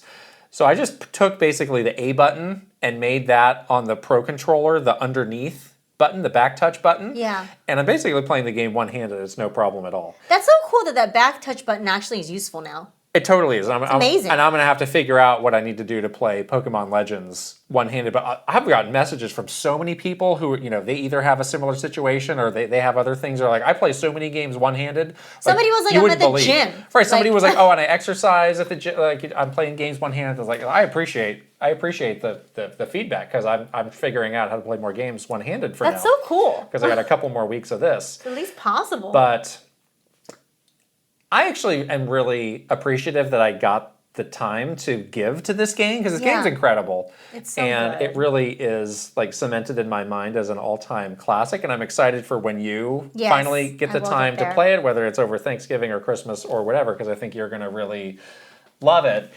And it is just a really great reminder of like that special time of Square Enix on the PS1 where they were just like cranking out hit after hit after hit. I mean, they had 3 mainline Final Fantasies. They had this. They had other little, smaller side games that were not Final Fantasy that they were putting out. I was like, man, they were in the bag on an all-time heater on the PS1. Really were. So it's just been really fun to revisit that. And there's just something about like, it's like a game that you're playing in front of like a crackling fireplace. It's just cozy. Like, it is a pretty cozy game. Feels good for the fall vibe too. It really does. Yeah. And it's a game that you can get really sucked into because it has this very in-depth job system that lets you very freely move people into these different jobs. Like there are a lot of jobs where it's like, all right, you need to get to a certain level in this job and then this one opens up. But there's also a lot of jobs that you can get pretty early on that are pretty viable all the way to the end of the game. Wow. I've been watching some like tier list videos because I'm like, am I putting the people in the right jobs? Right. And there's a lot of other jobs that I appreciate that are there that are more for like expert players or people who want to like tinker around, that it's like, I'm probably not going to spend much time, but I appreciate that it's there. Yeah. So I think like right now I've got the monk is a very powerful class. It's like hand to hand. Oh, really? That's what I have my main character as. I have an archer because I always love having an archer and Fire Emblem. Like I'm go crazy with the archers. Yeah. Do you have healers? Yeah, healer. The healing is interesting because magic. You can get you have a white mage, black mage. There's the time mage. The time mage I'm very interested which is cool, but to tinker around with. When you cast a spell, there's a certain amount of turns that pass before you can do it. Yeah. Versus there's another class, the chemist, who just has their main thing is they use items. So it's like unlimited potions or something. And there's no weight. Right. So it's like that's the guy. It's a skill you have to learn. Not everybody can use potions. Versus, so I can have somebody who might have more powerful magic, but I have to wait for it. Versus a guy just like slinging these potions like crazy. It's like slinging bottles. Right. Okay. And eventually this chemist can get a gun. Like right now. Oh, that seems cool. Right now he has like daggers, but it's like if I get this guy with a gun, like that could be. And he can sling the potions. And he's slinging potions, like that's firing guns. That sounds pretty powerful. That's a pretty powerful combination. Yeah. So I like that there's a lot of different paths that you can take. That's very unique to being a viable party. So that's a very addictive part of this game. Of like, I just did a battle, now I'm going in. Did I get enough points to get this skill? Or I got this skill, and the skill you can carry over. Like there, you equip. I think there's 5 slots. Oh, okay. So even if you switch jobs, you can carry the skill. Once you have learned it, which you have to buy it using the experience from that, you can just keep it. So you are really like mix and match mixing and matching to make a unique character. So that's I like that. That's very addictive part of it, and the strategy is great. I mean, it's like 5 on 5. Okay. Again, the characters can die. There is a permadeath. Permadeath. It's a little more it's a little not as hardcore as Fire Emblem, because when somebody dies, there's like a timer, and it's, you need to revive them within this amount of time, and then they can come back. But if the timer runs out, they turn into a treasure chest and they're gone. So that actually happened to me where it was just kind of an ordinary, like, random encounter that I had. Oh no! But they were tough, and they wiped out some of my main characters, and I lost them. And then I had to spend a lot of time getting new characters, building them up to where they could be viable. At the end of each chapter, though, and at certain story points, like, you will get new characters who are more higher leveled. Otherwise, you can go to like the guild or whatever and buy some hire people the mercenaries, and hire them, but they kind of suck. So I'm in a right. better place with that now, where I've got a pretty good range of. You need to restart to get those characters back. I also got a chocobo in my party. Oh. Yes. Can you ride it? You can. Oh. You can ride the chocobo. The chocobo is actually a very good healer. The chocobo. So that's nice. The story of this game is really interesting too, and I know some people don't love the voice acting they've added. I like it a lot. It's very British. Whoever did the localization for this, the writing they were hilarious. having a great time, because it's like all the way like Game of Thrones level, like turns of phrases, all this mention. You sent me a broth of bean. Broth of bean. Yes, it's like, we shan't be able to sup on the broth of bean. Oh, the supping. Yes, and it's like I want mayhaps. There were multiple references to broth of bean. It's like I need Square Enix to drop the recipe for the broth of bean, because gross. I might want some of that. What do you mean? It's a bean soup. Is that good? You love that. This is what you tell me you eat like 5 times a week. Bean soup. I don't eat bean soup. It's fall. It's a fall vibe. Oh, chili? It's a vibe. Like chili? I don't think it's chili. I don't think there's a lot of meat in broth of bean. Oh. But the story focuses around this idea of like nobles versus commoners. They're in this class struggle. A big time class struggle, and they're in this conflict.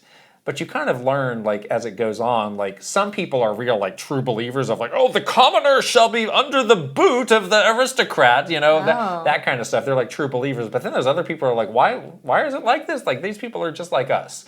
And the commoners have a grudge, because it's like, oh, look, it's been generations of this. And exploiting us. And we cannot improve our lot in life because of this. So it's a very cool story. Relatable.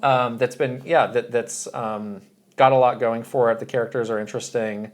How have you felt about that angle too? Yes. The art style? It was something that you were like, I don't really know if I like it. Has it been bothering you? No, I'm over that. You're over it. I do think the original art style of this game is like very iconic, of just like the way the game is presented, and they haven't really changed it all that much. Yeah. There was an effect actually that you can turn off, and it was like this area of focus where like one character would be in focus and everything else would be blurry. I didn't like that. I turned it off, and I'm glad you can turn it off. It's like portrait mode for an iPhone. So that kind of solved some of my issues with that. Yeah. I have found that, like, there's a lot of nice UI stuff that they added that wasn't in the original game, or the game was also on like the PSP, where it's like you can very clearly see what is the order of everything that is going to happen. That's a really important thing. Strategy-wise. So they made a lot of great additions to this. Like, this game is a must play. Like, I know there's like so many new games coming out, but people need to play this game. Yeah. However you can. Play this game. Please play this game. Yes. Wow. Let's talk some news. And I hate it when this happens, when news happens like right around the time we record a podcast. So this is something that happened last week that we didn't get a chance to talk about. But obviously Xbox raised the price of Game Pass. Yikes. In some cases pretty significantly. So they had 3 tiers of this, and again, this is very similar to how I find the PlayStation tiers, where it's like, these names mean nothing to me. There's Essential, Premium, and Ultimate. So Ultimate is the one that jumped from, I think it was $19.99 a month, so now it's at $29.99 a month, and that's obviously the one that gets you all of the day one games, right, and has the full library. They have now added Ubisoft Plus Classics, this Fortnite crew, as kind of ways to sweeten the deal, sweeten the offering. But that's a really steep price hike. The other ones moved up as well, not as much. So Premium is now $14.99 a month, Essential is now $9.99 a month. But like when you're at Essential, you're only getting 50 games. And it's like the new stuff. I mean, look at Premium. New Xbox published games within a year of launch. So it's like you might be waiting a year if you're not in that Ultimate Pass, Ultimate tier. And it's like kind of you kind of get to the point of like, what is the point of this if I don't have Ultimate? So a lot of people were just saying like, well, this is kind of the breaking point for me. Yeah. And I had Game Pass, and it was at a point where I could live with paying that to have access to these games a certain number of times a year. But now, like, you've reached this threshold in my mind where it's like, it's actually not worth it. And unfortunately, that's what happened to us. It like, is. You did cancel. I canceled, yeah. I still need to do it. And don't let me forget. Don't forget. Because I think there's a lot of people who are like, yeah, I need to do this. Yeah. I did it because I knew I was going to forget. And I'm not doing this as some, like, form of protest or whatever. It's like, I'm sorry, but just, like, the numbers of this do not add up for us anymore. Yeah. I mean, I don't play that many games on Game Pass to begin with. Right. So now I'll just buy the game that I want to play. Right. Instead of paying monthly for the subscription. I'm still going to play games on Xbox. Right. Not like you're selling your Xbox or anything. When there's a game that I want to play, I'll just do what I do normally. I'll just buy that singular game. It's fine. I just can't justify this price for the limited time I use the service. No. The other thing that this made me realize, and it's kind of related to all of the other sort of high-priced games and just other high-priced subscription services, is like Dabble era is over. There is no more of that. Like, that was the thing about Game Pass that I always justified, is like, oh, cool, like, I have Game Pass, so if there's a game that I'm like on the fence about, or I'm not really sure I'll be able to spend, you know, that much time with it, or I probably don't have time to beat this game, but I just want to check it out. Yeah. Like, that was an easy place for me to go do that. I'm not doing that anymore, unfortunately. So if you're not like some game that I'm like already super hyped for and I'm going to dedicate time for and my money towards, I'm just not going to be able to play it. Yeah, it's just tough. And you just wonder like what is the goal with all of this beyond just like, we need money, which obviously you're Microsoft, you don't need money, you want money. And there's all these people saying like, oh, the CFO demanded that Phil Spencer find a way to make it more profitable. I'm sure he did. In which case it's like, well, I don't know what you can do then. It's not good when GameStop is clowning on you. Oh my God, they like dumped on them. They were really worse. So they had this meme. Wow. Don't call it a comeback. 2017, this Game Pass is pretty good, and I don't need you anymore. So they're putting away the GameStop. 2025. The price goes up, and hello, old friend, GameStop is back. Wow. And then this other one, Game Pass, $29.99 every month. Own nothing. GameStop, buy once, own forever. Math isn't that hard. Can you agree with that statement? Is math hard? Math is very hard. Math is very hard. This math, I guess, is kind of easy. So this is interesting of them to really get in the face of one of their big retail partners. But at the same time, there's all these rumors. There's a lot of rumors going around about Xbox of like, because remember they pulled out of Costco, so it was like, oh, they're actually leaving retail altogether. They're leaving the console. And then they're getting out of consoles. There's a lot of rumors. There's like, just a lot of speculation around it. Yeah, we don't know. But I mean, for now, like Xbox's stuff is still in GameStop. I think that's. I don't know, like this is a partner. I want to get Sean back on to talk about we need to do that. The relationship between game companies and retailers and kind of the ongoing like tug of war of leverage in that. Yeah. That is so interesting that people I don't think completely know about.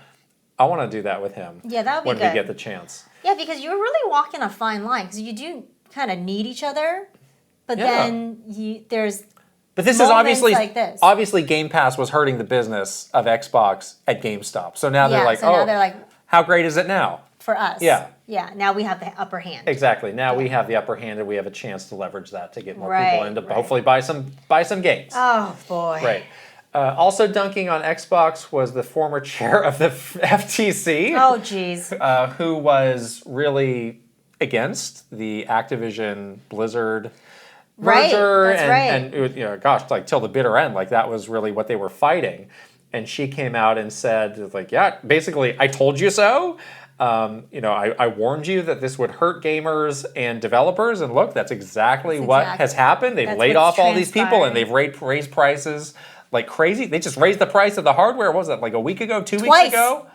They raised the price of the hardware Why twice. not fold this in with that and just rip the Band-Aid? Here's all these versus like every week. Like what's the new thing that gets the price raised? Yeah, now we're just wondering like next week what's gonna get a price like raise. how many consecutive weeks of bad news do you want to have? That's really unfortunate, isn't it? But why not do that? You can do it. Yeah. You have the control. Oh, the ice cream truck Ice cream truck is here. Get Phil Spencer some ice cream. He might need it. He needs it. Yeah. Another rumor that's going around is that they're going to have a new sort of way for people to do Xbox game streaming without a Game Pass subscription, and that would be supported by ads that are about, let's see what it says, ads that are about 2 minutes long, a limit of 1 hour per session, and 5 hours max a month. Okay. And this is a still rumored thing, not announced, but there's been a number of people saying like, oh, this is going to be a new thing that Xbox rolls out to get people using this. And they definitely want to make this like cloud gaming a thing. But it's not happening. What is it going to take to get the cloud stuff to happen? I don't know. It doesn't seem like it's happening. But it seems like that is the shift. Right. The shift that's happening right now. So when the price of hardware came out, yes. my point was, okay, maybe this isn't everything's an Xbox. Maybe this is not all bad for them because you have Game Pass and everything is an Xbox. Obviously, that doesn't work anymore. That message doesn't work. Because yes, everything is an Xbox, but you're paying through the nose for Game Pass. So is this just the ultimate punt on this generation of like, we give up, we're focused on the next thing? What's the next thing? The next hardware, which either is or isn't coming. And are they going to have some kind of Game Pass equivalent, or is it just? Know. Are we just? I don't know. Are we just taking away this concept altogether? I don't know. What is the next Xbox? I don't have a clue. Is it just time to just redo it all? I mean, a lot of people like did the pieces of like, this is the end of Xbox as we know it. Like the old Xbox isn't coming back. I can agree with that.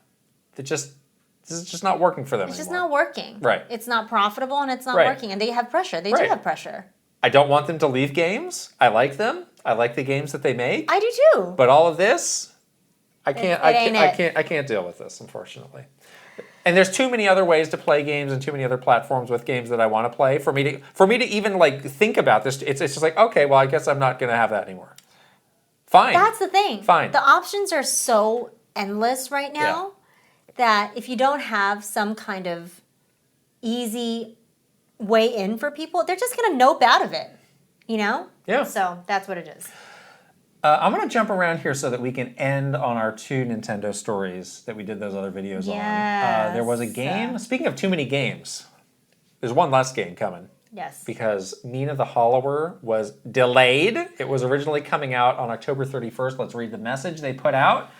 This week our team made a tough decision. We decided to delay Mina the Hollower. The entire crew has been working tirelessly day and night to finish development for the release on October 31st, but we're just not quite there yet. Yeah. And then our friend Celia, who is the marketing director over there, also added a big thank you to everyone for understanding. It was not an easy decision, to say the least. With that said, it's not a major delay, just an extra stretch of time to give us the ability to apply the final polish and balance to the game. All right. This is great news for me.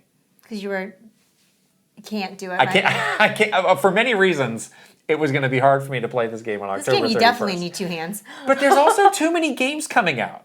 Yeah. So really I wonder if, yes, like there was a lot of feedback about this game. You had some feedback too of like, there's some things about this game that are not from the demo. Yeah, They're not completely clicking, but maybe they also were just like, we need the time, and also there's too many games. It's a bloodbath. Like if they push this to Q1, that seems like the smart move to me. I think that'd be way smarter. Give yourself 3 to 4 months of polish time and come out when people actually can think about a new game. Yeah, and are looking for something else. Sounds great to me. Looking for something else? Yeah. Because the calendar's pretty packed through the end of the year. It sure is. We did that thing, and it was... Or if they want to do like, hey, there's after Metroid Prime, there's no games that come out in December. We come out on December 15th or something. Like mid-December game is totally fine too. Okay, maybe, yeah.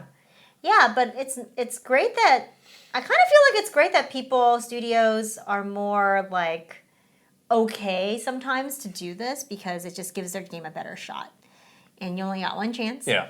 And you better make sure that you're doing all you can, you know? So, yeah. But I mean, Yacht Club has a very high bar for quality. I appreciate this. And at the same time, I'm sure they saw the comments from people like you and many others who were like, there's some cool ideas here, but there's some things about this that are not clicking. Exactly. So hopefully it can click. And those are little things that they can easily address. It's not like, oh no, the entire engine is like borked or something like that. Then you have a problem. But it's more like visual little things that you can totally polish. Right. Sonic. Weekly Sonic update. Going gold. Sonic is doing a collab with the Olympics. Wow. Let's see what Sonic had to say. We're going for the gold. We're excited to announce our upcoming Olympic Rings licensing collaboration with the International Olympic Committee celebrating the Olympic brand and Sonic the Hedgehog. Stay tuned for more in 2026 because that's probably when the next tweet is going to get approved. Is 2026. I was going to say, literally the most difficult company to work for is the IOC. Yeah. They are notoriously slow for when you are doing something with them. We've had this experience. It was like ridiculous. But this is cool. I have a dumb question. When was the last Olympics? The last Olympics was that last summer? It was Paris last summer. 2024, Paris. Yes. What is the next 2028? Where? Los Angeles. It's in Los Angeles? Remember we talked about how I was going to go? Oh yeah. Huh. And winter is, do you know winter? Winter is 2020, so 2 years. Right, 2026. 2026, but do you know where? No. I don't know. Somewhere cold. Okay, Somewhere cold. Interesting. So, a new Mario and Sonic game? I'm not sure there's going to be a Mario part of this. This might just be Sonic at the Winter Olympic Games. Sonic's doing his triple sow cow by himself. Cute. Yeah. Cute. Rouge the Bat? Oh, Rouge? Rouge the Bat? With a butt? People have been telling me about... Curling? People have been telling me about Rouge the Bat. You can see from the back doing the thing. Sounds good to me. Curling. That works for me. I really want to try curling.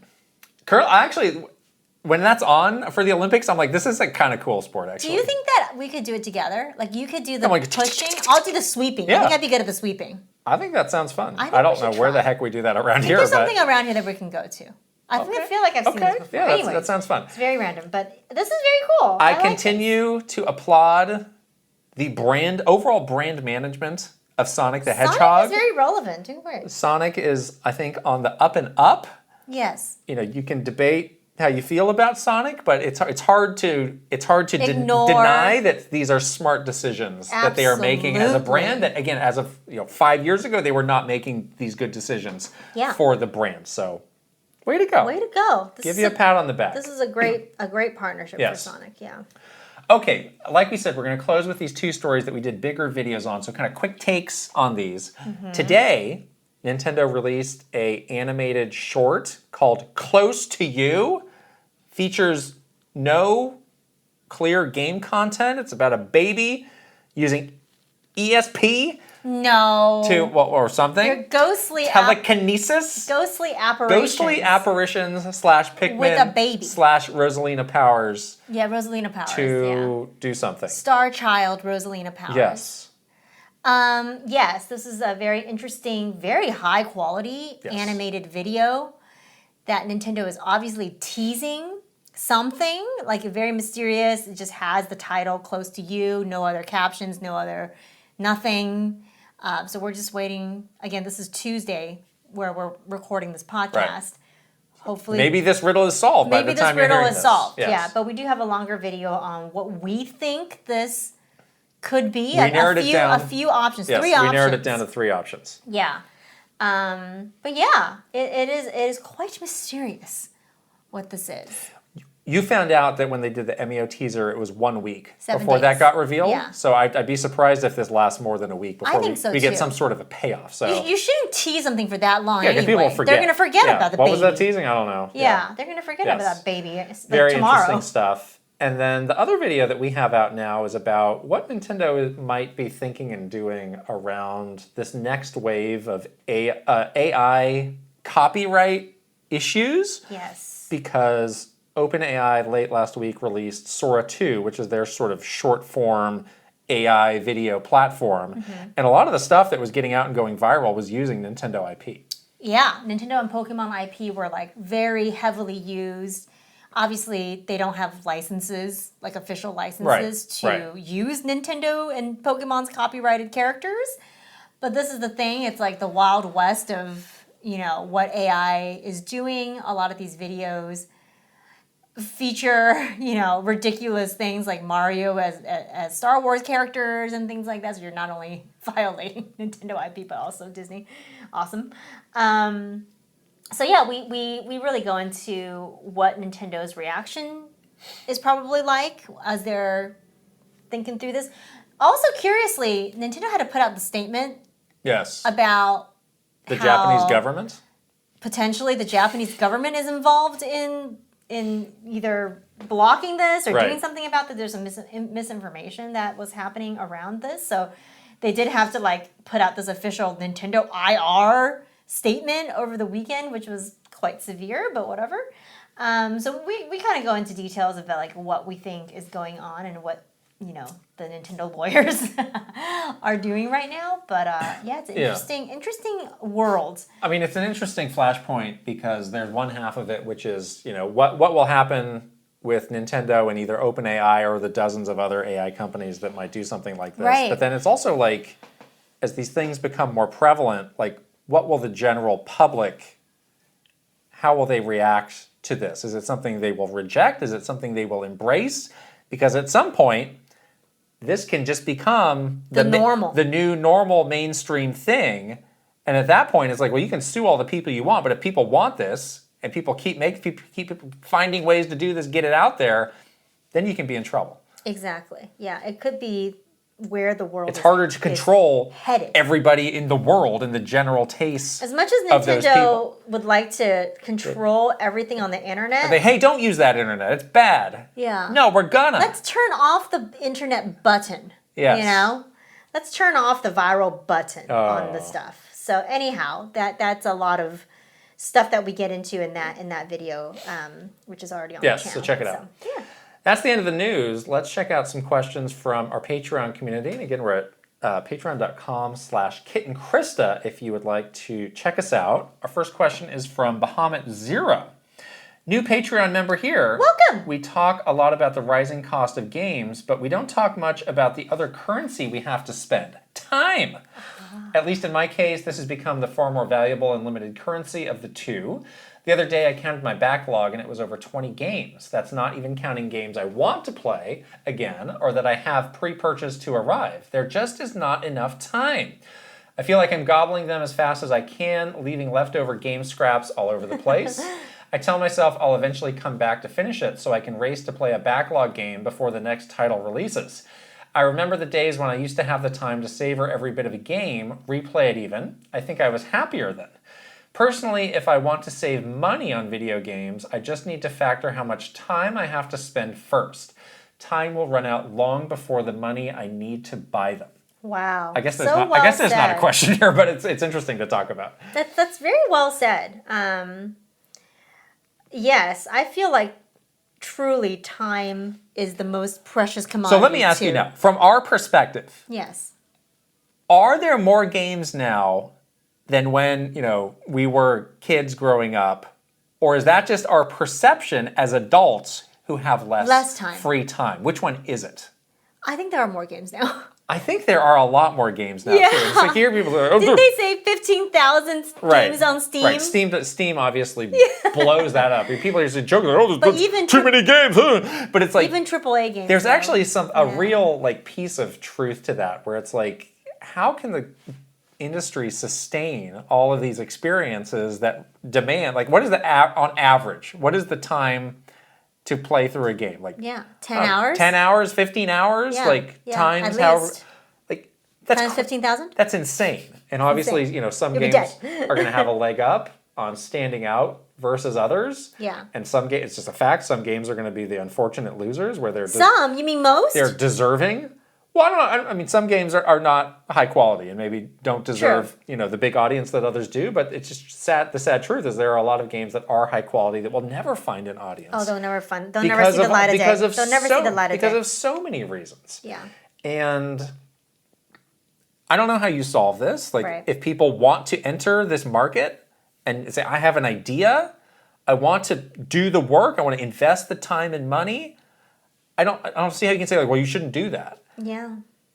As long as people will believe in that and believe in their ideas, they're going to keep making games. And they should, because it's a wonderful thing, this Right. industry and this community. But yeah, I think that you have to be ready to, Right.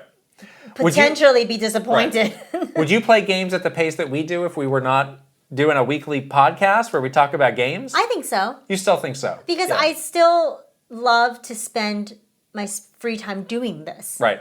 But would you be playing as many different games? Versus like, now I am not changing this game from Ghost of Yotan until I finish the darn thing. Yeah, that's true. I do sometimes feel like the need to jump on the latest game because we need to We got to talk about it. talk about it. But it's not a bad thing. Like it pushes me to like play these games, which is Yeah. good. But sometimes I do feel like that. I'm like, oh man, I wish I had more time to savor something. But I really don't let that stop me too much. Yeah. Like I'm very much savoring Hades 2. I could totally be checking out dozens of other games right now, but I choose not to. Yeah. I choose to play these 2 games right now and try to, I'm enjoying my time doing that, and I try to do that. Because I think once you lose that and you're just playing these games because you feel the need to have to Yeah. stay on top of the latest games, like what's the fun in it? You're losing Right. the best part, which is this hobby that you enjoy. But yeah, I agree. I think time is definitely a very valuable commodity.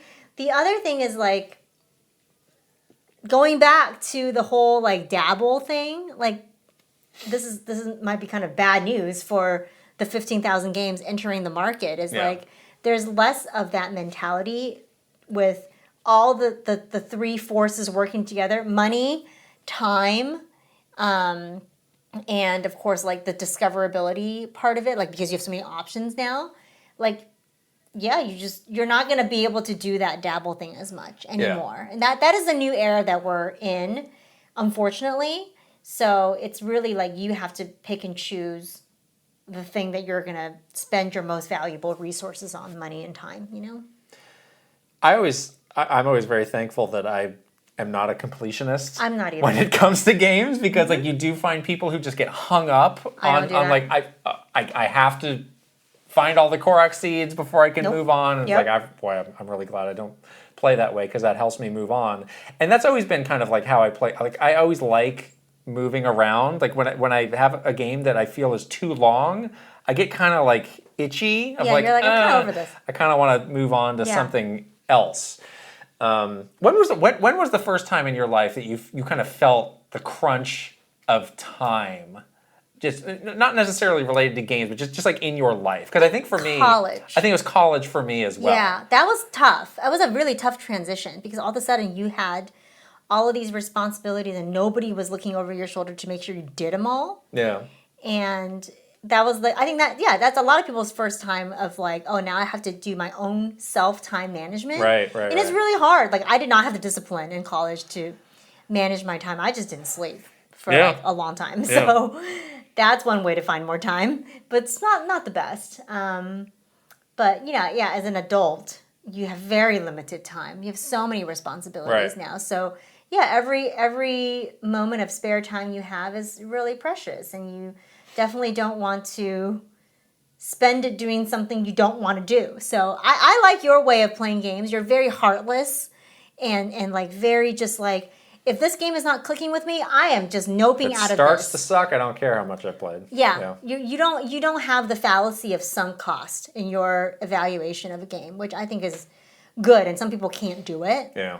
And yeah, if it's like, and you have several examples of like, yeah, this just, I wasn't into it, and I just like noped out of this. Like I'm moving on to the next one. Right.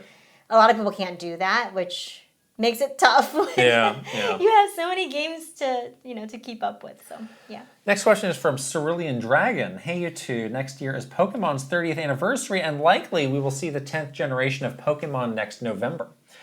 For the last 3 generations, the first Pokemon games on new hardware have been launched close to or alongside a hardware revision, usually a budget option. Pokemon Diamond and Pearl launched very close to the DS Lite. The 2DS was released with X and Y, and the Switch Lite with Sword and Shield. This provides a realistic way for families with multiple kids to get 2 consoles into their house, cheaper system for each kid, plus 2 versions of the game. Do you think we'll be seeing a Switch 2 Lite by next holiday to come out with Pokemon, or is it still too soon? Ooh, interesting. Wow, that's pretty soon. Yeah. I think it might be too soon, actually. That would be... Just 1 year. A little over a year.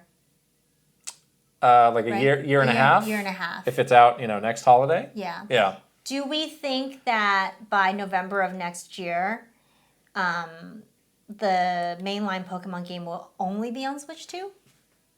I think that's a fair question. How much... Okay, even if they did a Switch 2 Lite, how much would that cost? So Switch is $500... Oh, no.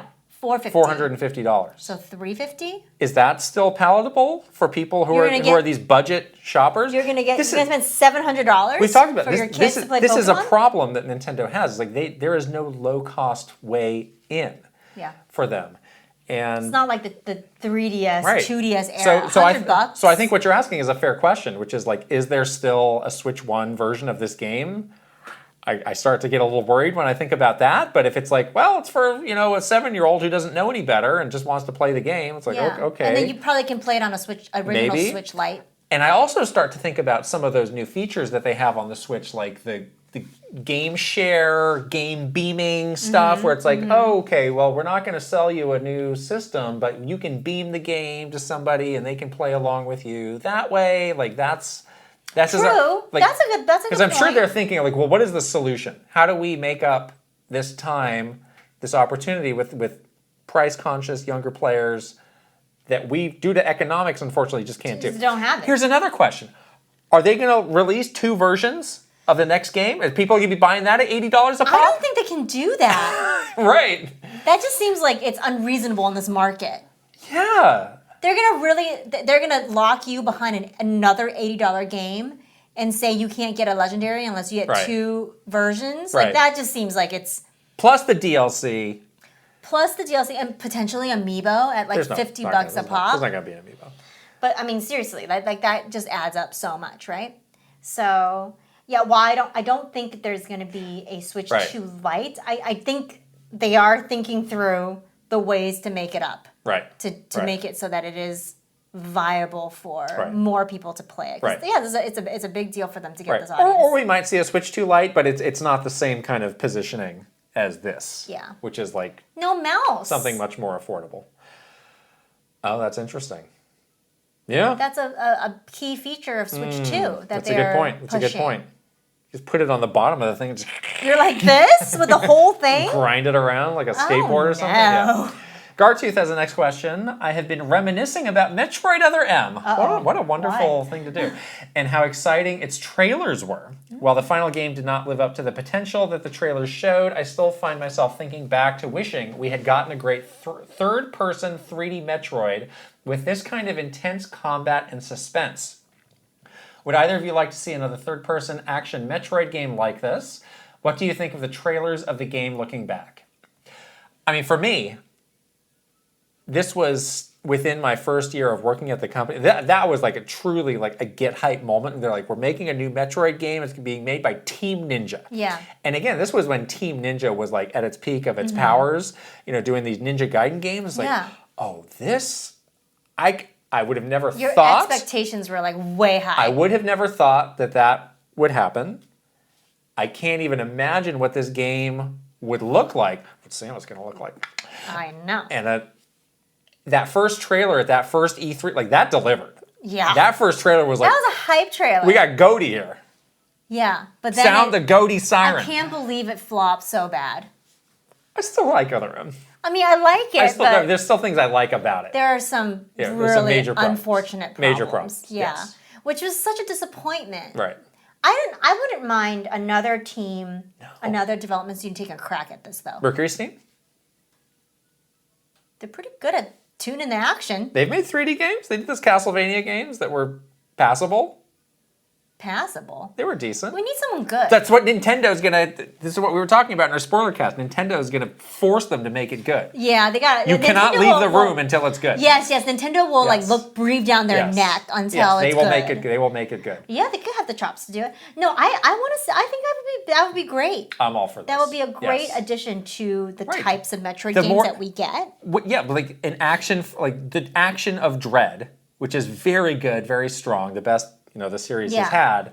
In third person, yes. 3D action. I want that. Metroid games. Yes, with a really good story, non-cheesy. Non-cheesy. Careful. Non-cheesy. Careful. We need to not do this. Yes. We need to not say the baby 5,000 times. We need to be good. D-Dog 10132 has a whimsical question. With it now being spooky month, I was wondering, do either of you have a favorite Halloween costume you have worn before? It can be anything you wore as a kid or even up to now. I know my favorite costume has to be Elsa from Frozen. It was probably the costume I looked the best in. Thanks and keep up the great work. I was Anna from Frozen one year. Oh, really? You and I, D-Dog and I should dress up together and take a photo. Huh. I was Anna and my dog was Sven, the reindeer. Oh. That's good. Let's see, we missed out on the big inflatable costume boom. Well, we used to do it on Nintendo Minute. Remember we did the Mario Kart? But that was cool. Oh, that was like the start of it. But I'm talking about when we were growing up. Like now I'm thinking that T-Rex. I love that T-Rex costume. I know they have so many creative inflatable. The sumo wrestler. We missed out on this. Yeah. So unfortunately, the bar for Halloween costumes was not as high then as it is now. When I was a kid, I didn't have any good costumes. Did you go trick or treat? I did. I loved trick or treating. I always did that with my friends, and that was always really fun. And we also did, like, what did it do in school? Like the Halloween parades. They used to do that in school. Yeah. That was fun too. Mm-hmm, mm-hmm. My mom would make my costumes for me, which was really cute. I was always a Disney princess. Oh, I did. My favorite one was.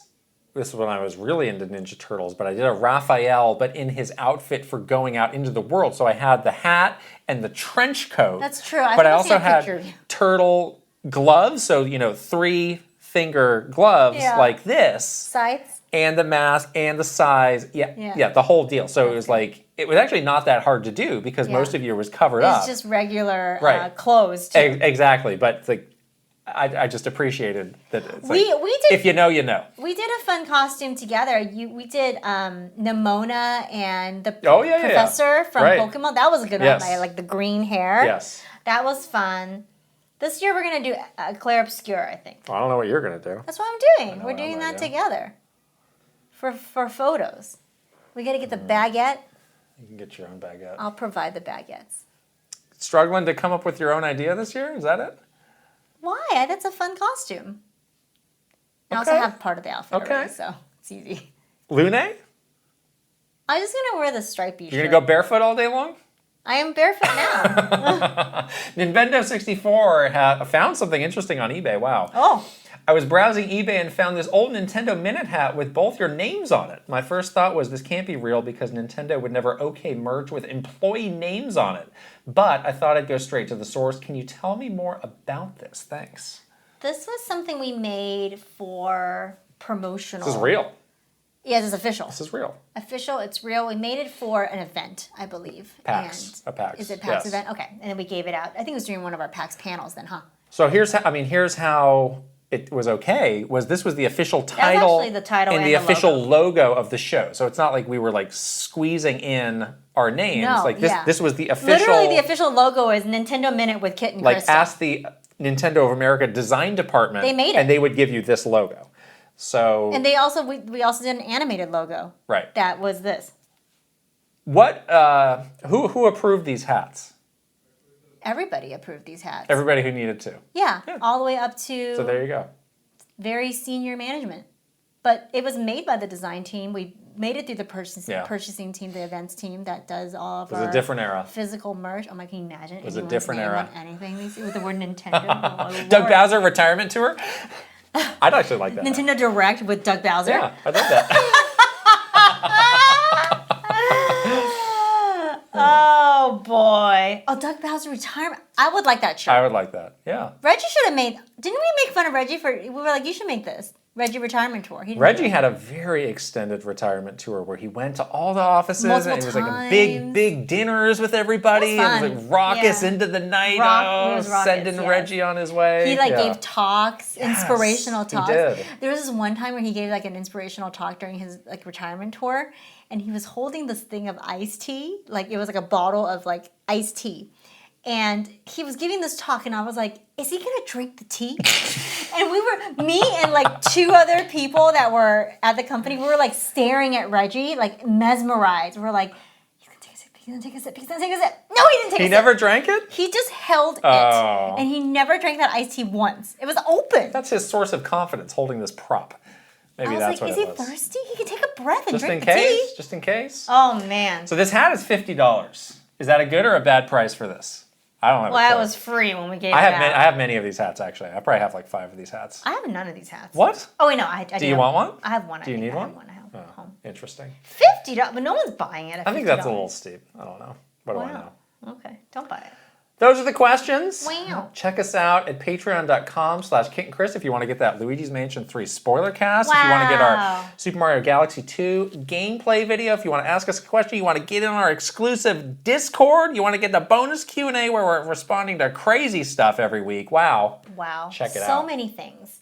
We are on the social. We're on Twitter, Instagram, TikTok, Facebook, YouTube, Blue Sky, and Threads. And if you're watching this on YouTube, we'd love it if you could give this video a thumbs up, subscribe, and leave us a comment. If you're listening on audio services like Apple Podcasts and Spotify, you can also subscribe there. Give the podcast a 5-star rating and leave us a written review if you want to go that extra mile. Please do. It helps us a lot. All right, let's shout out some wonderful community members, starting with Final Boss Aaron Hash. You're in trouble because you gave the whole set a Pokemon makeover, but not. Oh no, I for left Aaron. the mark. I don't have a Pokemon. Tepig! Oh my god, this is real time. Yes! Yay! There we go. Tepig, Saved it. You're gonna be in trouble with the big boss.